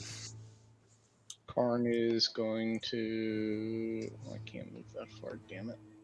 Yeah, run straight forward, screaming, and go smacky smack on the Cold Light Walker. Oh! Alright, that's going to hit. That's so good! That is terrible damage. I am so disappointed. It's pretty good Not damage. that bad, it's 20. I was gonna say, it's pretty good for the crit damage, it's bad for the Divine Fury damage, though. Yeah. Well, it's something. Right, so you strike into it, and it sinks a good few inches into the body of the locker. Yay, that's all I can do. You mean you don't have Great Weapon Mastery, so you can make a bonus action another attack? No. Oh. I forgot that it had this. Okay. Well, actually, nobody was within its range before, so... No, we all die. Yeah, now it self-destructs itself, killing all. Alright, it is going to look at you, Karn, and you need to make a Constitution saving throw. Oh, On saving throw, otherwise I freeze to death. Let's see. insta-death. Nice. You succeed as you manage to avert your eyes, remembering from the previous encounter that they can blind you. And then it is going to make 2 slime attacks against you, Karn. Okay. That is a 9 and a 15. Both miss. Right, so it attempts to slam into you, and both attacks miss. So they strike the snow next to you. Right, Ferrando. That's 10 movement speed here. Oh my goodness, that's a ways. I'm going to position myself right here, and another commander strike. Khan, what are you doing? Don't be a buffoon. Hit the damn thing like you mean it. He did. He crit. Alright, so I'm gonna hit. Alright. And... Ooh, there we go. Some decent damage. 15 plus 7, so 22. Yep.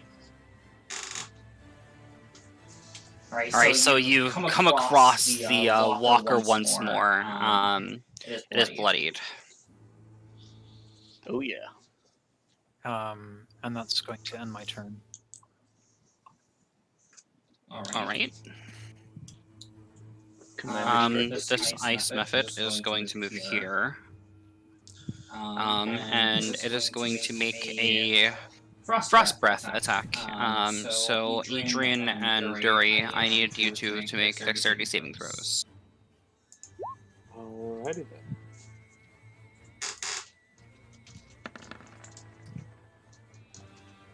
Oof. That one.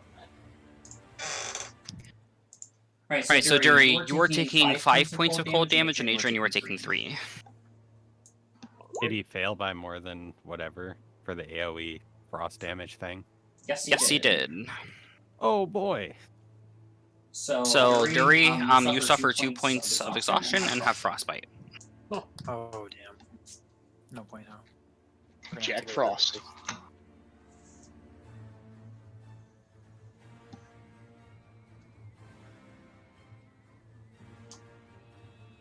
Right, and that is its turn, Adrian.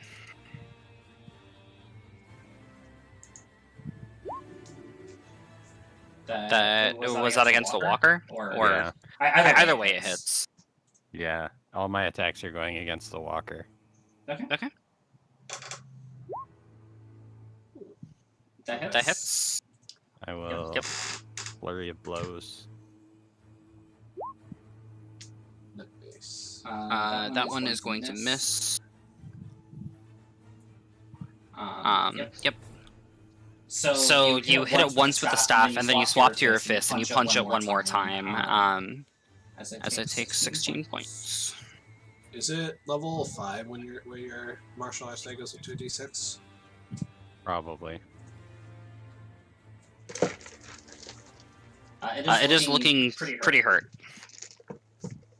And I'm done. It's the final. Actually, I'm not done. Ooh. I changed my mind. I'm gonna... No, yeah, I'm done. That's all. Okay. The suspense. I was like, oh no, Denny's gonna do 200 IQ. I'm gonna put the bag of holding inside the other bag of holding. Oh no, we're all gonna die. No. And This ice method is going to make a claw attack against you, Adrian. Yeah. That is a 20 to hit. Yeah. You are taking 4 cold damage as its claws once again rake across your back. How much in 4? 4 slashing, 4 cold. I got it.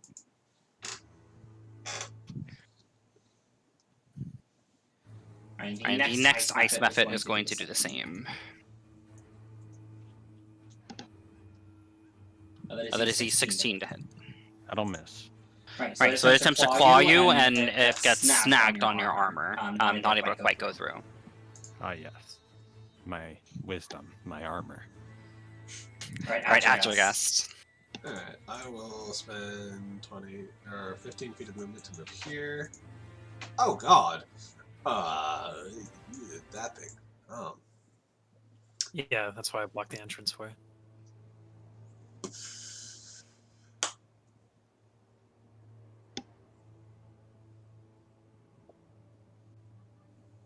Huh.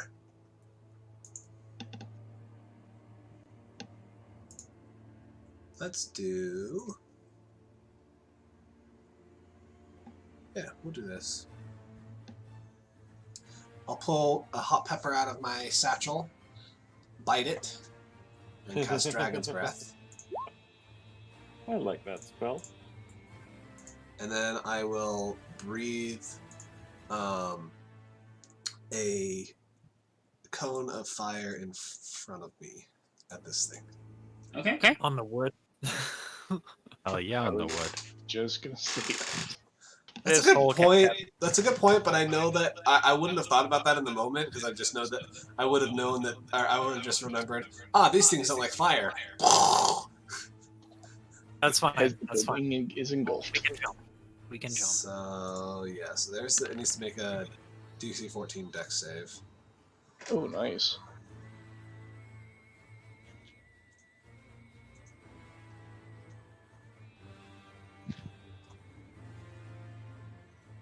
That is a 19. So it takes 5 fire damage. Double to 10. And it is magical fire, right? Yeah, magical energy from its mouth. So in that case, it would not ignite objects. Cool. Okay. And then I don't know. Maybe it didn't do it because I did it. No. It's a concentration spell, so I don't know why it didn't have me start concentrating. The concentration API has been having some issues lately. So this. If I do that, it should swap you over to concentrating. Nope, that's not even working. Okay, in that case, I just have to do it manually. Thank you. Because then on following turns, I can use my action to do it again.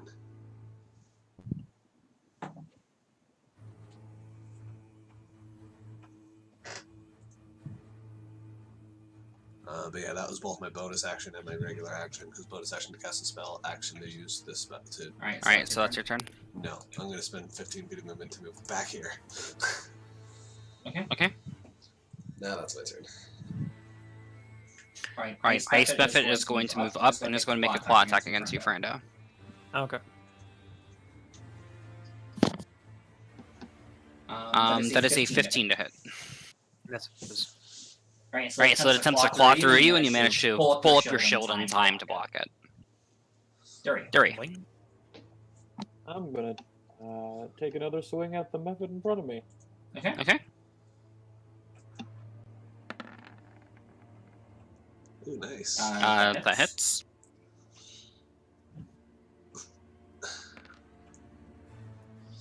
Not so nice. You You crash into it, doing 8 points of bludgeoning damage. I'll take it. And Is that your turn? Yes, it is. Alright, Karn. Question: is this a rock or something here? Is that That's a shed. Oh, that's a shed. Okay. Technically an outhouse. All right. So I'm going to swing into Cold Light Walker. That hits. Nice. Alright, you do 15 points of slashing damage as you slash through it. Well, actually, isn't... Your Divine Fury does Radiant, doesn't it? Radiant or Necrotic, but I choose it to be Radiant. Got it. So it's 10 slashing and then 5 radiant. It is looking pretty hurt. Okay. Alright, is that your turn? Yep. Alright, and you make a Constitution saving throw, Karn. Saving throw. Probably. You are blinded until the start of the walker's next turn. Oh yeah.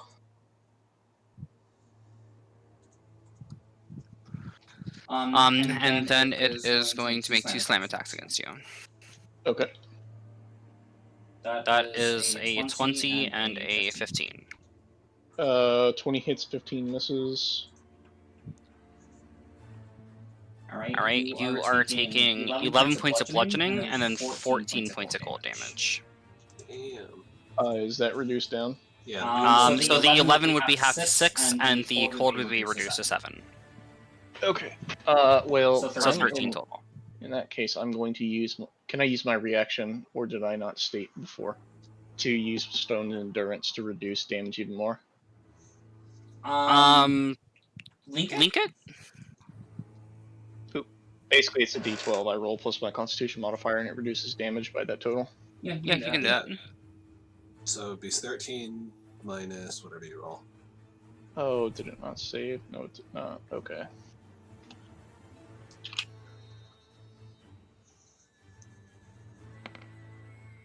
Oh, so you take 3 damage. Nice. Yep, you managed to take 3 damage. That's Okay, ridiculous. so -3. Hold on. Okay, so I am at full health with full hit points because temporary are gone now. Oh, nice. Boop. That's it. Alright, so that's the Cold Walker's turn. Oops. Yep, Yep, Frando. Right. Created a thing for that too. Right, you take your rapier and you pierce it for 8 points of damage. Okay. Action surge. Wait. Even blinded, it's just an attack at disadvantage, right? You aren't blinded. Frando's blinded.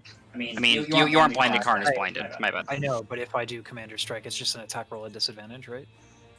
Correct. All right. Karn, one more time with style. Okay. Hits. Ooh, so 17, yeah, should still hit. That hits. One more time. That's exactly what was going through. Yeah. 24. Pretty good. It is looking like it is on its last legs. Yay, Alright, as I can't see. And that'll end my turn. All right. This method is going to make a claw attack against you, Adrian.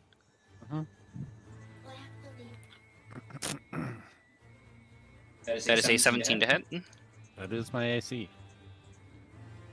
Alright, so as it claws into you, you are taking 4 slashing and 4 cold.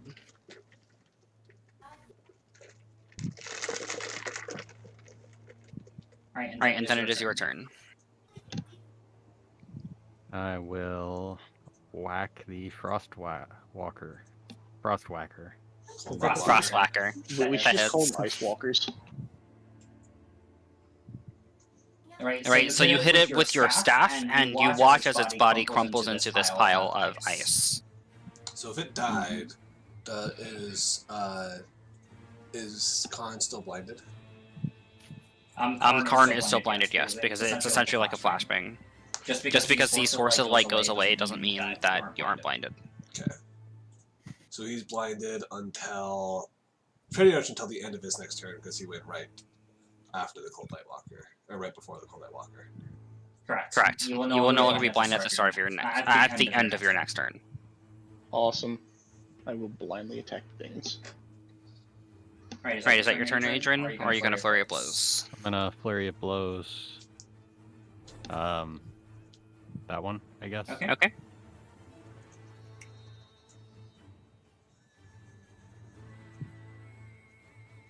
That hits. Alright, so you smack it, and you deal 12 bludgeoning damage to it as you chip off a chunk of its body with your fist. And then with my second attack, I'll just use it to heal myself. Okay. For 6. You touch your chest, and knowing the pinpoints that you need to hit, you manage to restore 6 points. Done. Okay. This one is going to make an Ice Claw attack against Dury, because it is stupid. That is a 22. That actually hits. Haha. Because that's his AC. So it rakes its claws, and it manages to find a gap in your armor, and you're taking 4 slashing and 2 cold. Because of frostbite, will I take 4 cold? You have frostbite, so you will be taking 4 Take a cold. total of 8 damage. Yep. Nice, Alright, and this ice method is going to attack Adrian. Nice net 20, by the way, on that con save. That is an 11 to hit, so it is going to miss. Yeah. At your rest. Is this window, like, open, or does it have glass? All of these windows are shattered. Okay. So I'm gonna move here, and then can I just, like, breathe fire out the window? Yeah, you can. Okay.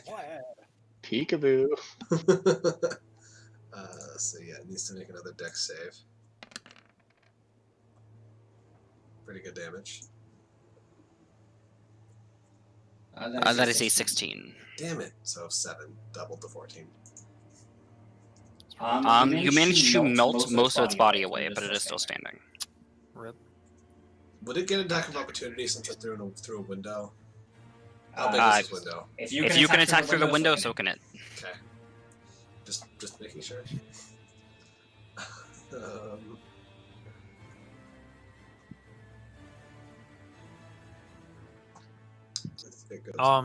At this angle, I would be able to use my shield to interrupt the attack, correct? Yes, you would. Okay. Okay. Yeah, I mean, I don't want to provoke an attack of opportunity anyway, so I'm just going to stay there. Okay. It is going to attack you, Ferrando, because that's who it was attacking before. Okay.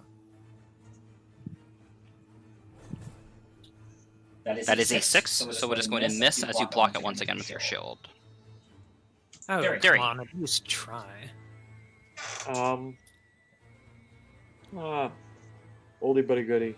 Warhammer. Huh.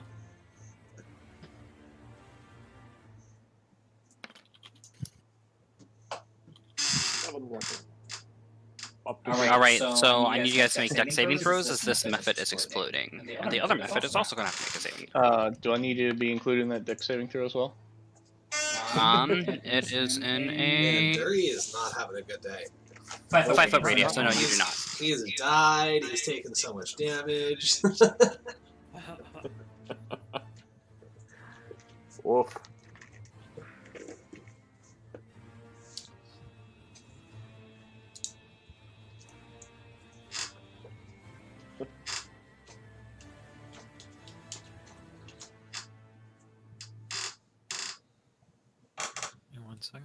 Alright, so this ice method that was next to it is going to take 6 points of slashing damage. Adrian, you are going to take 3, and Dury, you are also going to take 6. I catch the one that was going toward my vital point. Easy. Oh, and Shield of Faith is down. Are you using your thing to catch the projectile? Just flavor, but sure. So you can't, if you haven't used your reaction, can't you use your reaction to deflect?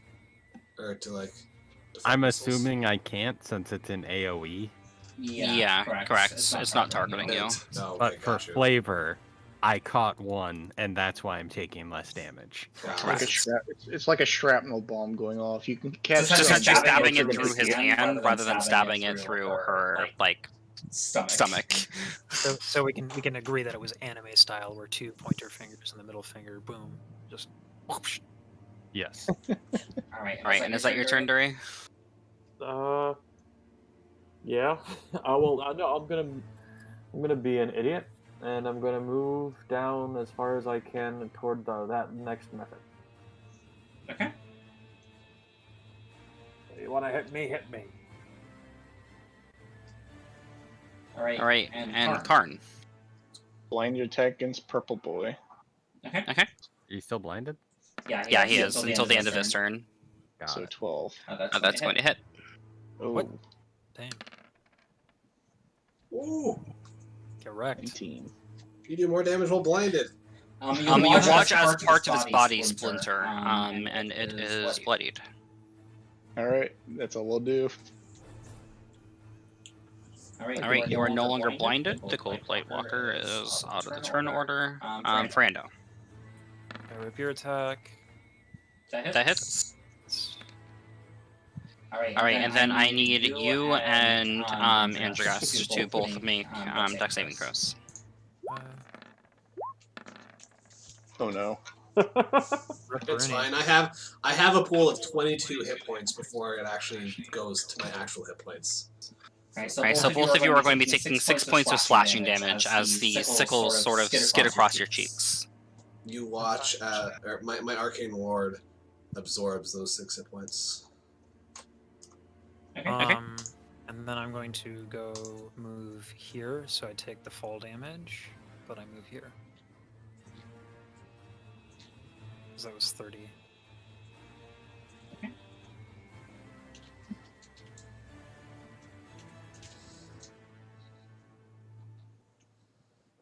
You take 14 points of fall damage. Ouch. a hard fall. Yeah, that is, but it's okay.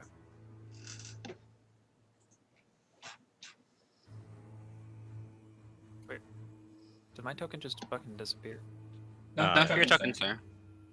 Is The, the torch? the torch causes issues to make it disappear. Okay.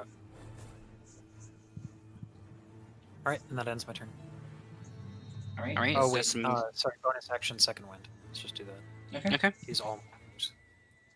And then so 1d10 Plus your levels. plus the proficiency, right? No, it's plus your level, so it's should be 1d10 plus 4. Nice. Okay. Back to full. Okay. That ends my turn. Okay, so that would hit for Rando and Adrian? Yes. Do I get to intercept that? It is not targeting anybody. Does your intercept have to be targeted? I don't think it now. Just trying to figure out who all that hits. Yeah, it would be Adrian and Rando.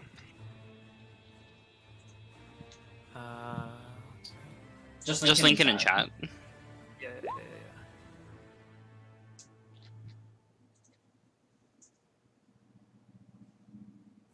Not sure if that did it. Let's just see. Fucking laggy. Here we go.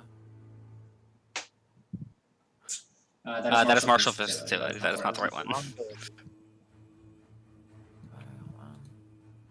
Sorry, there's just so much name like Interception should be like the first thing on your sheet. Yeah, there we go.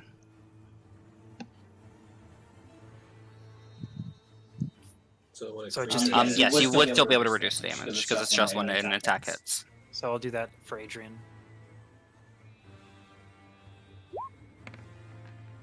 Nice. Ooh, good shit. Alright, and so Adrian, you are going to take no damage, and Ferrando, you are going to take...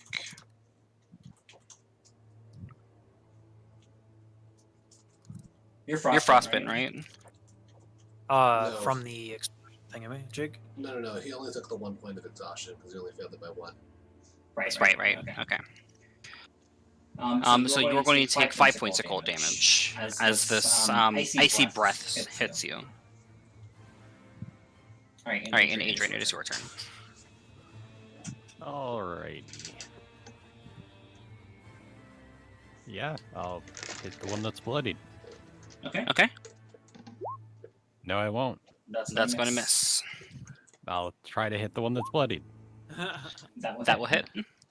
Ian, isn't it past time for you to go, though? My wife is currently like rushing to just do a shipped order. But yeah, it is pretty much past time. Then I have my turn. Yeah. Right. It looks like it's on like its last legs. Okay.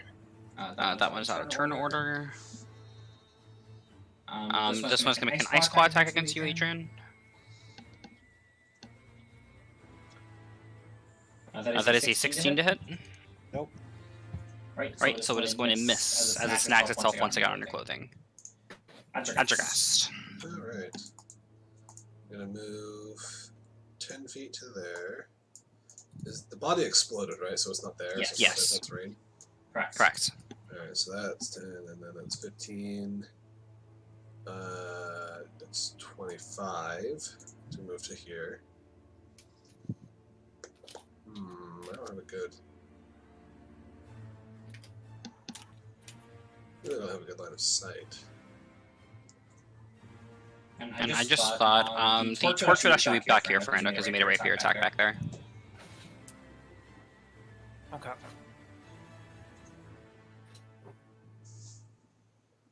What can I do?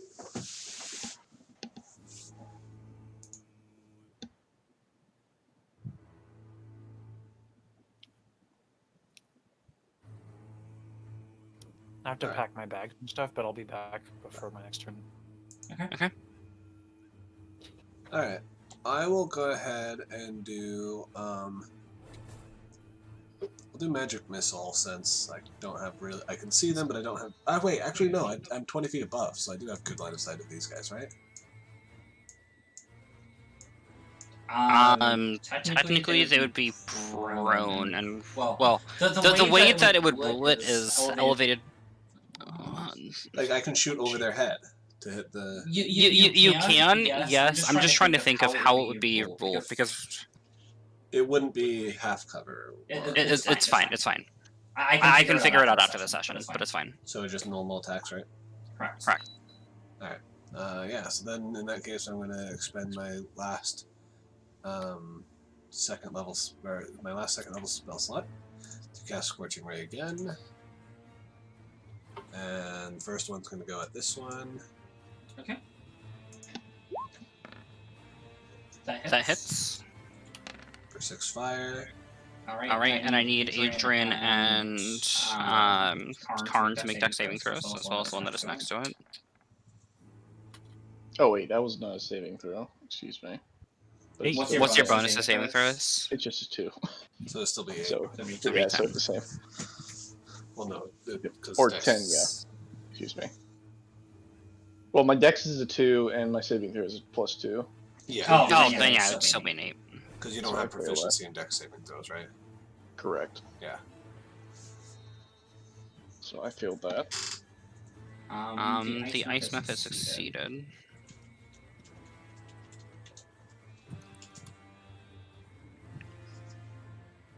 You are both taking 1 point of slashing damage, as well as the method. And then, seeing how that one exploded, then I will throw my last 2 at the remaining ice method. Okay.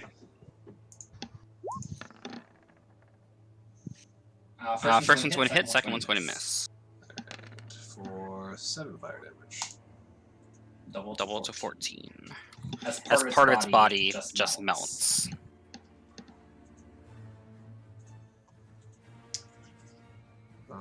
And that is my turn. Right, Dury. Clickety clackety, I rolled to attackety. That is going to miss. Yeah, that'll be it then, I guess. Right, Karn, you are no longer blinded. Okay, move down here. Dury's on the other side of the ice method, right? Yes, he is. Okay, I just can't see that far. And then, so flanking. And oh, yeah, I'm like, I can see because I have dark vision, huh? Your attack is at disadvantage, but it doesn't matter. Yep. Okay. So that hits. Ooh! Alright, dex saving throws. Yay. Let me click saving throw this time. What the hell? Wow. Not one, and that's funny. Ooh. Boy, with the double damage and all that junk, that's gonna be brutal. Alright, so you are going to take 5 slashing damage, Karn, and Dury, you're going to take 3. Karn's still raging, so it'll be reduced. Yeah, so and Adrian, did you roll yours? If I would be reduced to 3, because no, hold on. 3, excuse me. Nat 20. I take Yep, 3. okay, so you take 3 as well.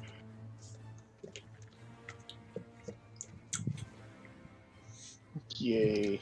Alright, and the encounter is over. You guys have killed all the methods, as well as the Gold Light Walker. Alright. I got a piece out immediately, but good, crazy fucking session. Just fucking weird. All around. Yeah, that was like all over the place. Similar to last time, we can roleplay after the aftermath of combat next session. Yeah. Because you have to go. Yeah. Right. Hopefully it won't be a month before the next Yeah, hopefully. Yeah, hopefully it'll just be actually next week. Yeah, I'm down for it though. Alright. Hey, see ya. Later. See y'all later. And I'll end this stream.